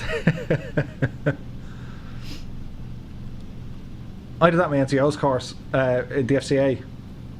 Myself and my buddy. It was kind of we were in the air defence battery up in Rathmines, and during the whole POTS course they put you through scratch, which is basically it's like battle inauguration. You get shouted at for a prolonged amount of time. It used to be brilliant. And we were going through whatever river, and next thing, one of the guys, the sergeants, shout down, there's an aircraft, what do? You're going undercover, Of course, me and my buddy turned around and opened up and pop, pop, pop, pop, pop. We weren't supposed to do that. And when we were asked what were we doing, we were like, we're shooting at it. That's what we do. We had to double time the Hill of Pain in the Glen because of that, but it was very funny.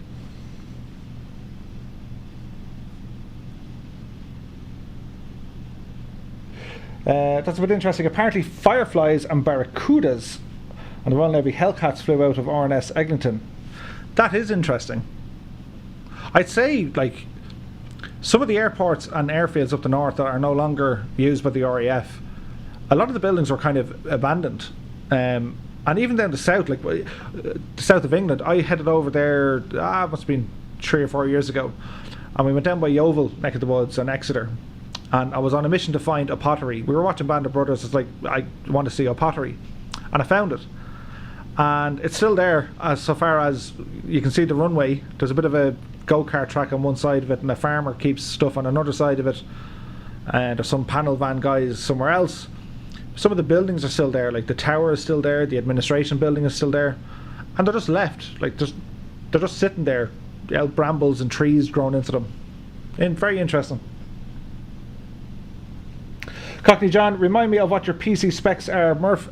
Right, so we have on the processor side, the CPU, we have the Intel i9 9900K processor. Which is now dated because they just released their 10th generation ones. But the i9 9900K is a very capable chip. Its base clock is 3.6 gigahertz and it turbos up to 5 gigahertz, and you can easily get it up to 6, I dare say, depending on our cooling, but you can get it to about 5.5 gigahertz, which is good. The graphics card I'm using is the NVIDIA RTX 2080 Ti. It's the 11 gig version, and RTX is basically ray tracing technology. There's a couple of games that have it now, but I suspect a lot more will have it soon. And I have 64 gigabytes of RAM. It's Corsair Vengeance LPX, I think it's called. I can kind of look in and see it. I changed all my room around the last day, so I can actually see into my PC now, and I've all lights and stuff. I'll show you a video of in here. When we get a few more people involved in the channel, we might do a sim setup. And then I have NVE drives, or the M2 drives, depending on how you look at them. A couple of SSDs. I have a massive internal hard drive of 8 terabytes, and then I have about 10 terabytes of externals, all on USB 3 floating around. And then for the peripherals, I have the Thrustmaster HOTAS Warthog. That's the basically joystick and throttle. And I've recently just added that with the Thrustmaster TPR pedal. It's the pendular pedals, which are absolutely phenomenal. So if you're somewhere on the fence and you're looking at getting rudder pedals, and you're thinking, right, you have your Cytec ones, which are, well, they're better than no pedals, and then you have Ruddo pedals, Ruddo the rudder, and they're like $1,000. And then you're thinking, right, okay, you can go and have the MFG Crosswinds, which are excellent. And then you have these Thrustmaster ones, and they're kind of done by pay. So €100 or dollars should get you a pair of the Cytec ones, or you can get a pair second hand for maybe 50, and they're grand. They're a good start. The MFG Crosswinds are probably around 3 or 4, 350 maybe, and the Thrustmaster pendular pedals are about $500, and then the Ruddo pedals are like 1,000. They're nuts. But I find the you can't see them, and I can't show you. Well, I can show you part of my floor, but in behind it, it's all wires. I have a box over here to do cable tidying stuff. Guess what I'm doing the weekend? But the TPR stuff, it's phenomenal. They're so accurate, and the difference, because your heel is on the ground, so it's a heel-toe movement, just like in the real aircraft. And if you need to hit the brakes, your feet got to come up on the pedals. So you'll see me the odd time getting quiet and struggling trying to move the pedals. Miguel says, you're dead right. It was bumpy over the hills of Kerry, but the cliffs was okay since I just flew over the water. It was a 3-hour flight in total.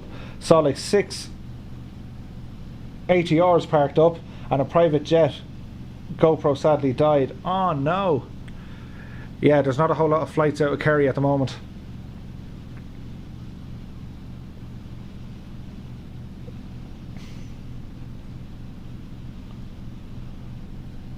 Sean Dempsey says, I've heard stories about bricks being thrown at chipmunks as they came into Gormo by junior NCOs, who were later serving the pilots in the officers' mess.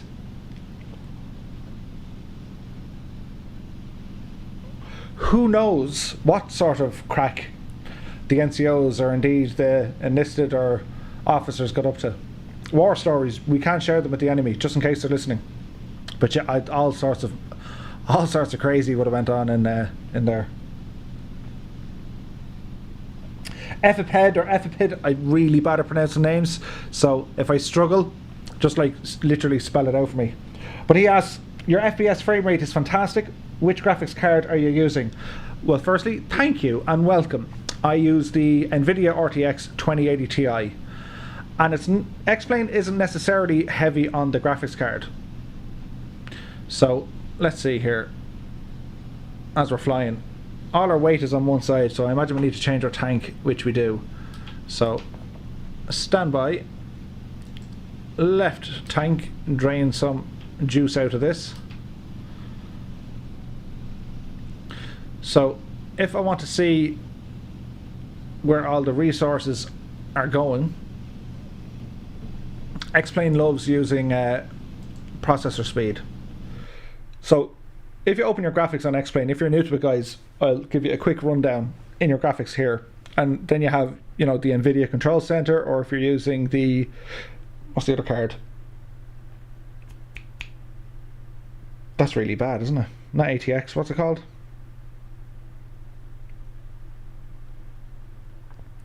I'm going to say AMD cards.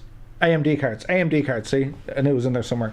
But NVIDIA, I know, I started off with an AMD card way back, and I just found NVIDIA was slightly better performance. They're more expensive, but for me, I was getting more performance. Anyway, I digress.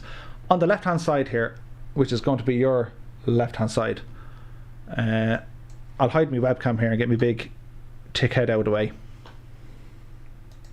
That appears to have worked. So, everything on the left-hand side, graphics. All these guys from your visual effects, texture quality, anti-aliasing, anisotropic, filtering. All of these are graphic intensive settings, i.e. they're going to work your graphics card harder the higher they go up. On the right hand side, the number of world objects, the reflection details, draw parked aircraft and draw shadows on your scenery, well, they're going to be CPU intensive. They're going to, the higher you go with them, the more it wants out of your CPU. So X-Plane and OpenGL suffered badly with virtual RAM, virtual memory, suffered really bad. So with the beta running, which is Vulkan, which is the beta mode of X-Plane at the minute, it's not final, but we were chatting earlier on, it's up to beta 15, and there's good reports coming from that. I'm using less than 5 gigs of my graphics card memory, and the last card I had, which was the GTX 1080, that was an 8 gig card, so you're only about kind of 60 to 70% utilization, and the game or the sim, it looks well, it looks very well. Like I have an 11 gig graphics card now, so it's not even using 50% of it, which is great. So you have all of these things here. Further down, you have your monitor configuration, and depending on your refresh rate and all of these things. Your lateral field of view, I set mine to usually somewhere between kind of 80 and 90. It's at 89 at the minute. This has a little impact on your sim, not by much, but it does impact maybe 4 to 5 frames. And I tend not to fly X-Plane in full windowed mode. I get better frames and it's more smooth as a windowed simulator, which means I can see my taskbar and I can see where the clock is. I can see all these bits and bobs. You can't because I've cropped the screen, but they're all there. So they're your onboard settings, if you like. There's a few more in the NVIDIA control panel and also the GeForce settings as well. And there's a handful of other things you do. Like I have, what's that gadget called? Bitsum, Project Lasso. I have that running as well. I remember watching, what's his name? He was really helpful. Sim Alpha Sim. Anyway, that guy. Really helpful to see what was going on. And we'll turn our camera back on as we're still flying. Thanks, John. It is quality, John, but I have to, make all the beds. I need to do the ironing. I make breakfast, lunch, and dinner. The grass is cut 3 times a week, and I'm a stranger in the pub. So they cost. Just a number of those who served with all British armed services during World War II. A total of 120,000. Whoa, with 70,000 from the south. My dad's uncle serves on the Ark Royal. Serves on or served on? The Ark Royal, I think that was a carrier, wasn't it? That's fantastic, Black Knight. Them stats, 120,000 and 70,000 being from the south. That's amazing.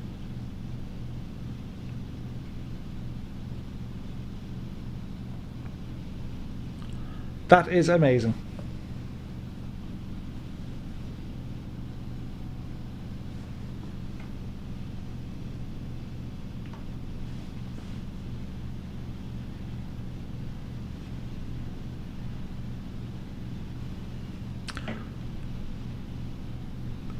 Let's do a flyby and buzz the tower.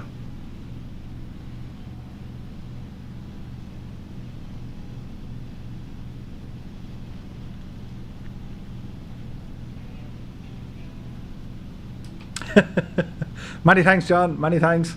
Yeah, by all means, it's for me, I would have started off watching flights and videos with the likes of, say, Matt Davies and I still watch a lot of Q8 stuff on Frugal, and we have Oz Flight Simmer.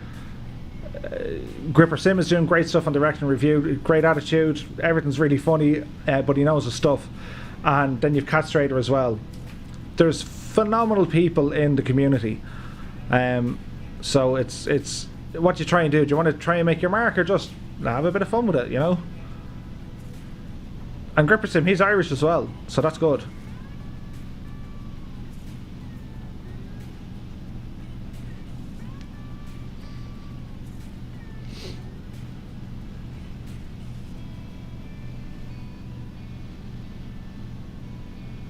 This is Ghost Rider requesting a flyby in a Cessna. Could you imagine? Speaking of which, new Top Gun movie coming out, Top Gun Maverick.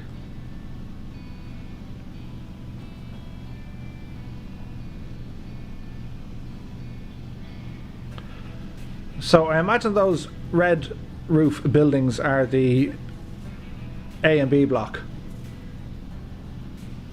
and then where the officers' mess should be, or the officers' quarters, that isn't modelled, but you do have the main gate coming in. Yeah.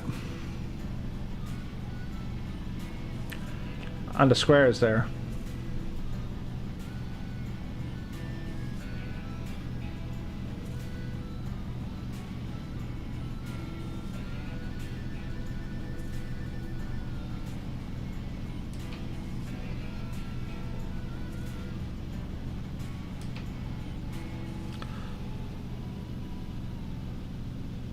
As we buzz the tower.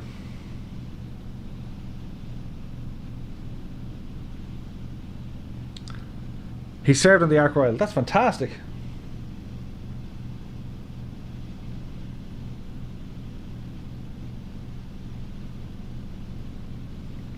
Yourself and Do for 911 are my top streaming channels. More chilled out live streams, and I'm not one who doesn't usually do live streams. Fantastic stuff, Murph. Miguel, thank you very much. Kenneth, I have the SF260 in Aircore colours. What was his name? We're getting low here. Stand by. Land something. What was his name? Another gifted. There it is there. Another gifted. Oh, it's not showing up, look. LDJ. Another gifted artist, I suppose. There it is. Linda Jaeger. That is on the org, and that's excellent. It's phenomenal. I don't know why I didn't fly this tonight, actually. We won't fly tonight. We'll fly the next night.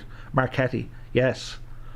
And then we got to do some online stuff. So I take it we all have X-Plane. So what we need to do, guys, is get some sort of a system going whereby we either have a VPN set up and just ourselves can fly on our own little network.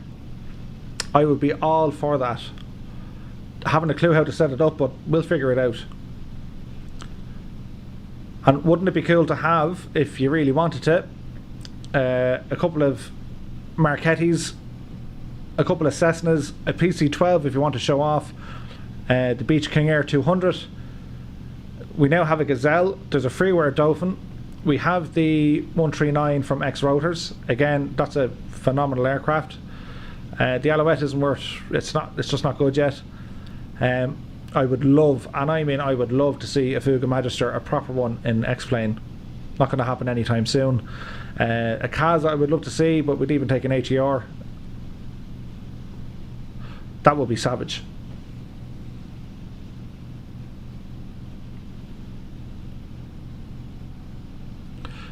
No, not Jay Rowland. No, he made the Marchetti.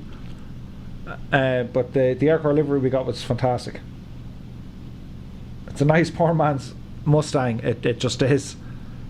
They're fast though. The old Marchettis are fast. The Aircore sold them, and there was one. I don't think it was 260, but there was one flying. I found it on YouTube, and it was flying in Long Island in the United States, and it was still in the Aircore colours, and that's only a couple of years ago. Which is cool to see that it's still flying around.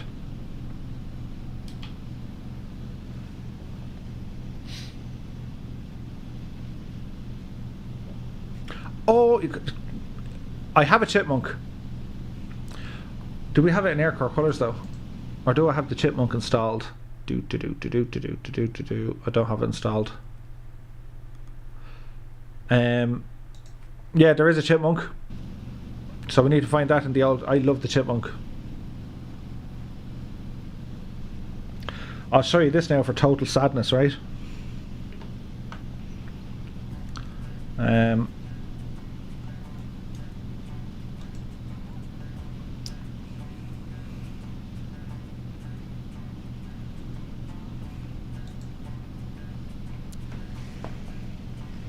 Stand by.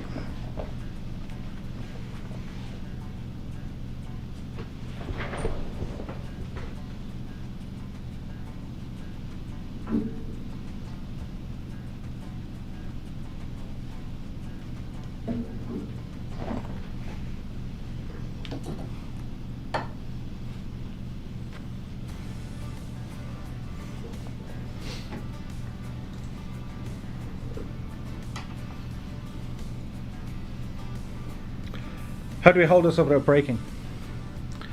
A said chipmunk in Irish colours. If I drop this now, I'm going to like go nuts. If we can get one of these painted up in X-Plane, I will be very happy. 168.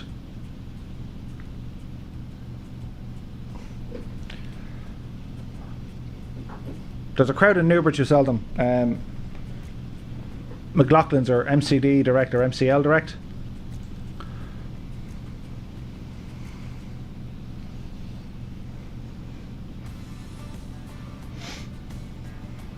I think there's a free Technam floating around in the org that's payware worthy. Technam. Would that be kind of PC9 neck of the woods?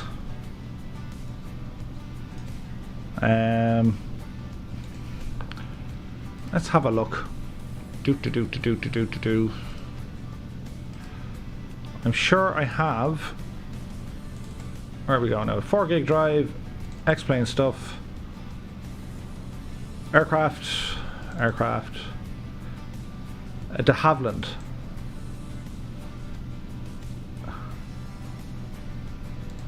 De Havilland made the chipmunk. Yeah, Camsin make it, or Camsin make it. They made the T6. So there is one there. Actually, I must install that. It's basic, like, but sure, chipmunks were basic. They were a good trainer.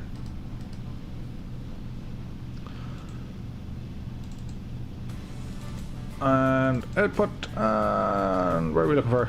Oh yeah. But yeah, so they're all there. How's our speed doing? 120 knots. Add a bit of power here.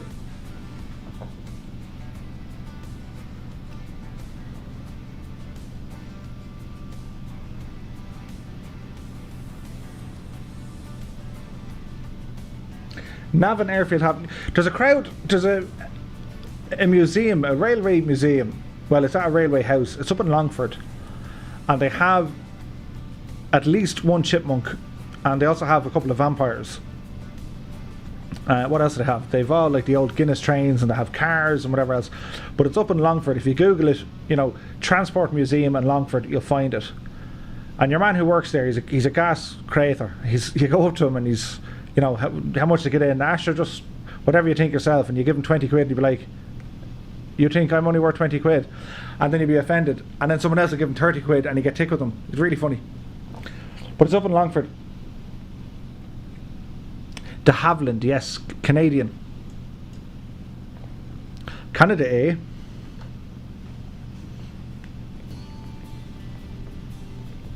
Canada, eh? +6 to -3 G in a chipmunk. That's fantastic. When you think about it though, like they're phenomenal trainers, you know? Like you're in a canopy, it's a joystick, as in it's not a yoke. It's front to back seating, not side by side. It's really interesting.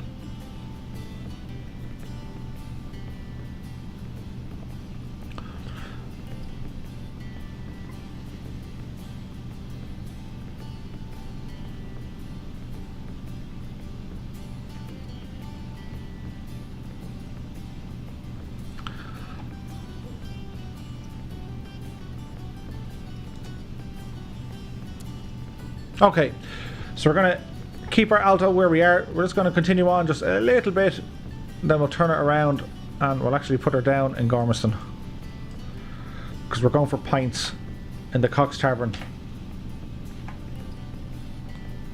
That's interesting.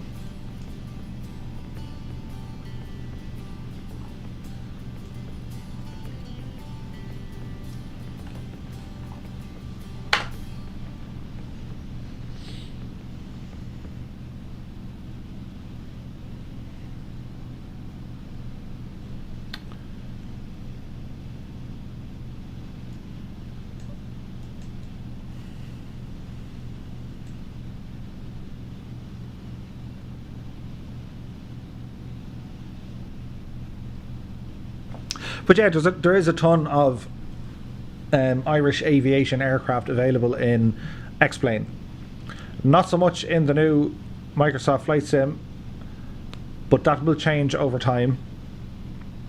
I know in FSX, there was a decent Fuga in FSX.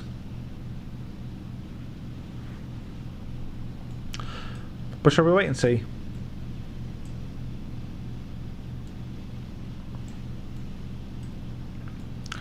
As we turn right here, we're up around kind of, is it Laytown and Bettystown and...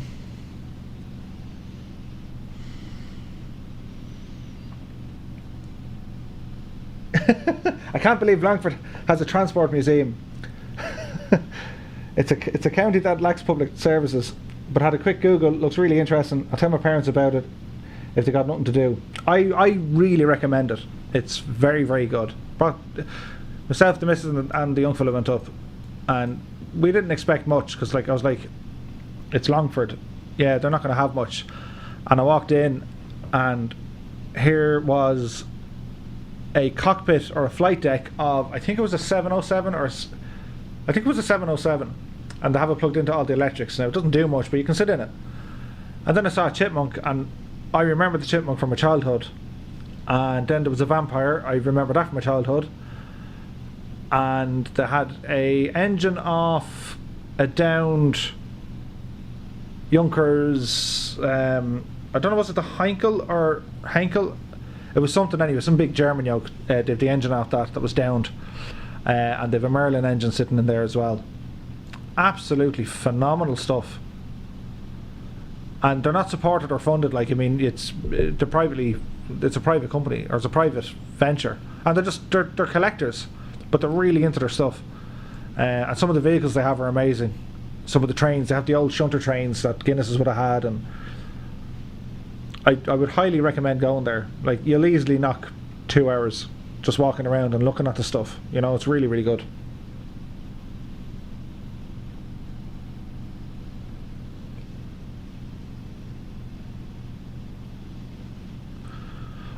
Okay, so our approach here into Gormanstown.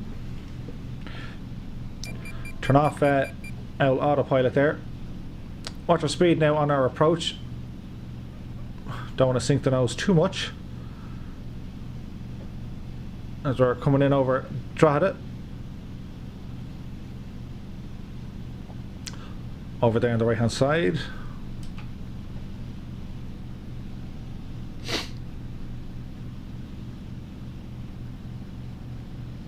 Yeah, there was something about the German plane that it crashed in a bog, and they had the engine. So 2 of the props, I think, were scuttled on it, but the engine there's no rust, nothing. It's perfect. And they've other bits and bobs as well. They've other bits of aircraft, and I think they have like 3 Vampires, and they're building one. They can't get canopies for them. They're the hardest bit to get. Your man was saying you need to go to South Africa or something to get a canopy, or India. But yeah, no, they have a good chunk of stuff, and it's in Longford, lads. Like, I mean, if you're in Dublin, you're 2 hours away. If you're, well, Ireland is small. You're only 2 hours away. Just not on public transport. It looked like a radial, just from memory, but I can't be entirely sure.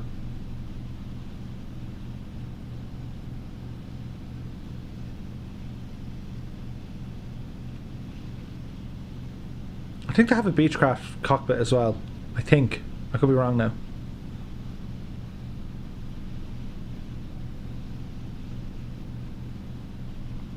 So a quick check here on our status. Our lights are on. Mixture can go to full rich. Bring our prop back to full. We're coming in at 1,000 feet. We're not exactly going to get runway markings here. And the sea breezes are playing havoc with us, but we'll take our time.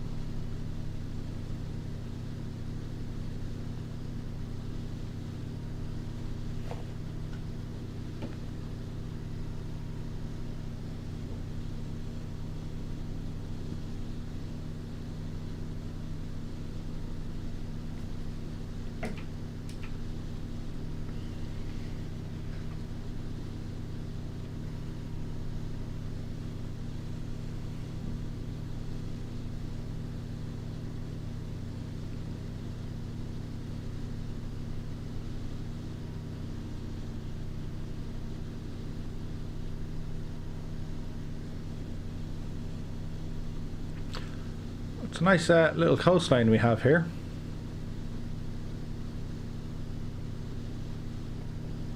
Longford is better than Leitrim. You've convinced me. Longford is better than Leitrim. Well, it is, yeah. So this is going to be sporty. At about 600 feet. Speed is hovering just outside of our white arc here to deploy some flaps, but we're going to swing hard right on final. Now, usually you wouldn't land at a runway that has big, massive white X's on it, for obvious reasons. Number one, the surface in which you're... Oh, Jane, look at that. The surface in which you're landing on, it could destroy your aircraft. There could be potholes, there could be debris.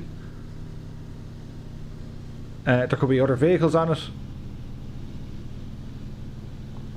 Oh, there's the firing position there. Look, that's the gun line on the right, because there was a dirt cross on the left. So there's a crosswind here now that's just biblical. Oh, they have the fence around it. That's pretty neat. Oh yeah, and there's a railway there. Ah, yes. There's a whole lot of wind. This is looking a little bit dodge. Don't like the look of this. Around we go again.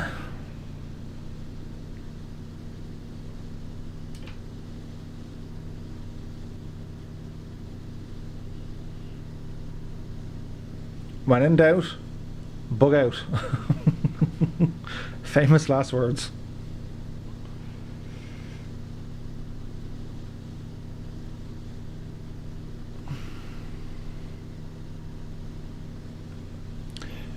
I'm curious, it's quite possible the 707 was from the Nigerian Airways 707 that used to be parked on the maintenance ramp up in Dublin during the 80s.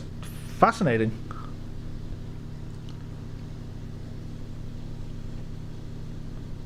If that's the case,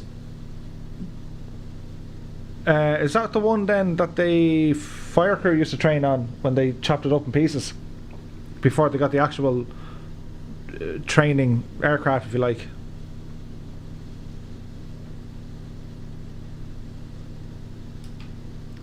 We will see. Right, we're going to try another attempt at this. This time we'll give ourselves a little bit of a wider berth.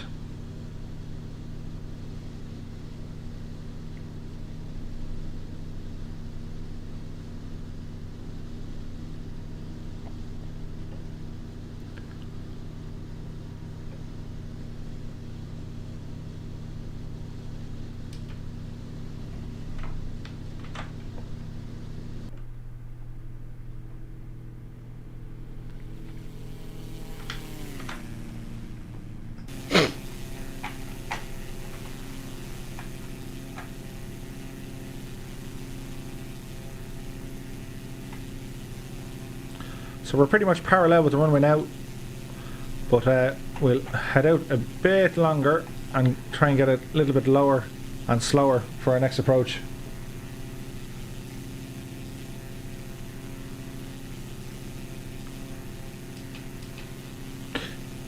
Yeah, I think the Dublin Transport Museum should have kept a Lingus 747 in its backyard. Telling you. To think that Aer Lingus operated 747s. Although they're getting the new what's the new Airbus? Is it the are they getting the talk, Murphy? Are they getting the Airbus A350? I could be wrong now, but I think they are.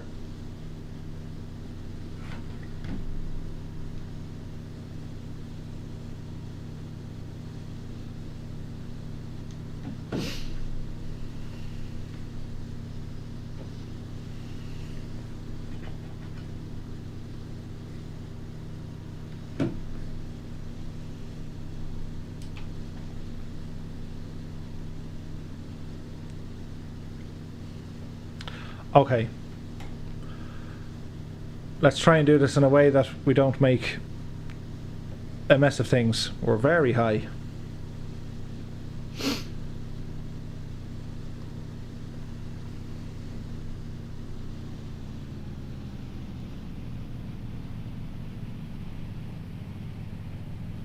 Man, the wind.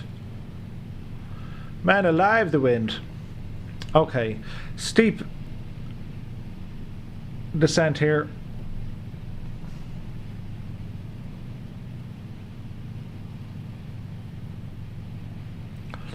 $1,500.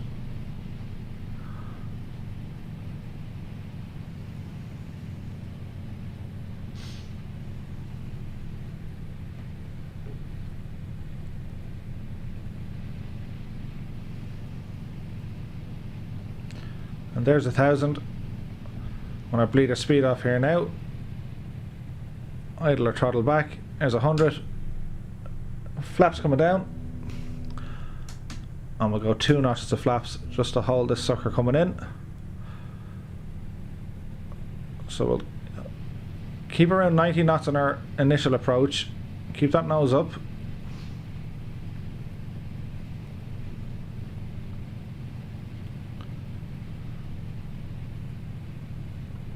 No doubt there's going to be a shot of wind here now in a second. There's the shot of wind. Blast you, simulator. Want to hold 90 knots here. Approach is looking a little bit better.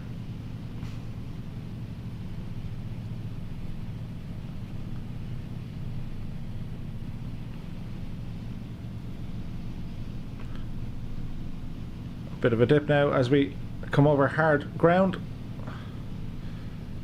We're in better shape here. Watch the flare. Throttle out. Hold it up just to bleed off the speed. Back wheels down. And our nose is down. Nice.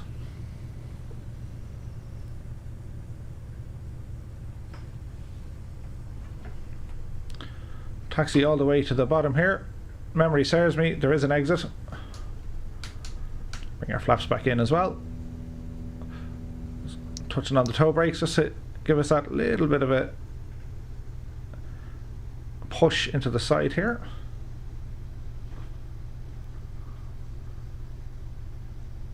Oh, welcome. Oh, hey. Welcome to Gormanstown. That was a ramp and a half. Launch control. We'll take our time here.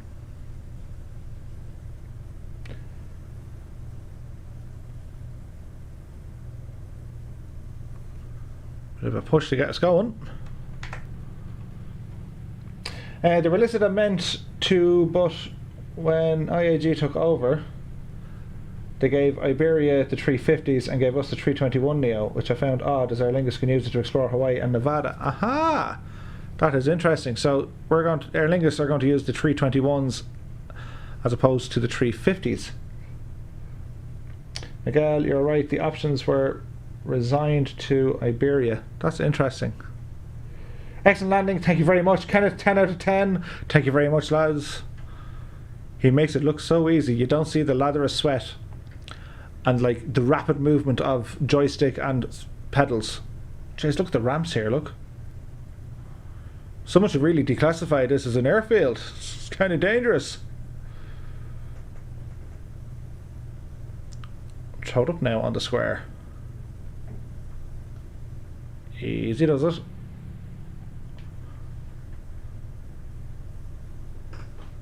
Should we go right for the hanger, will we?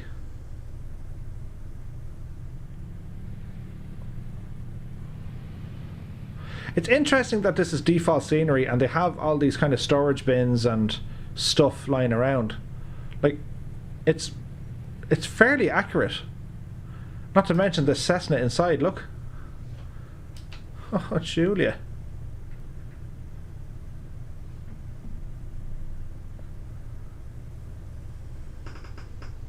Not a million miles off the interior.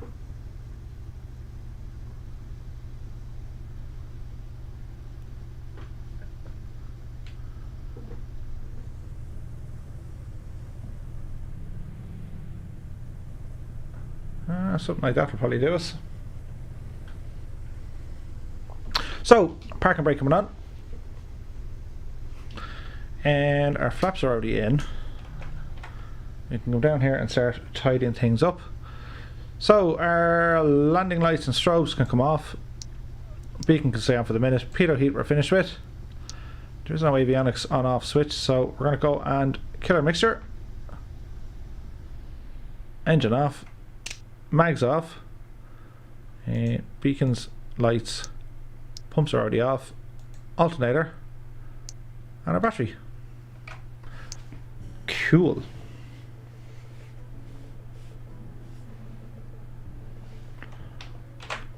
Let's inspect the elements, shall we?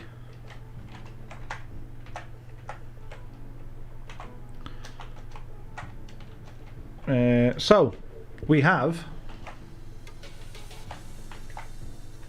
It would have been the gate where am I at? You'd have the main gate coming in.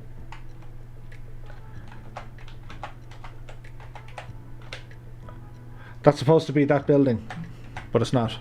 Anyway, so you come into the main gate, up onto the main square. You have the admin block over here, which is there. You have a church here in the corner, but they've just put in a flag, which is a something. So yeah, this be Gormanstown in all its glory. Anyway guys, we're going to leave it there for the stream this evening. Those of us might have work in the morning, so might have to do it then. So guys, I have to say thanks so much for watching. Thanks for stopping by. Tonight is a bit of a milestone for me with all my new logo and livery and overlays, and I'm glad you're all a part of seeing it. So if you do like the video, don't forget, give us a thumbs up. If you know anyone interested in flight simulation, in particular in Ireland, I'd be happy if you'd recommend the channel. And we're trying to get a presence both here and on Twitch if at all possible. But if we can, we can. If we can't, sure, look it, we won't worry about it. So until the next time, stay safe, look after each other, and we'll see you soon. Take care guys.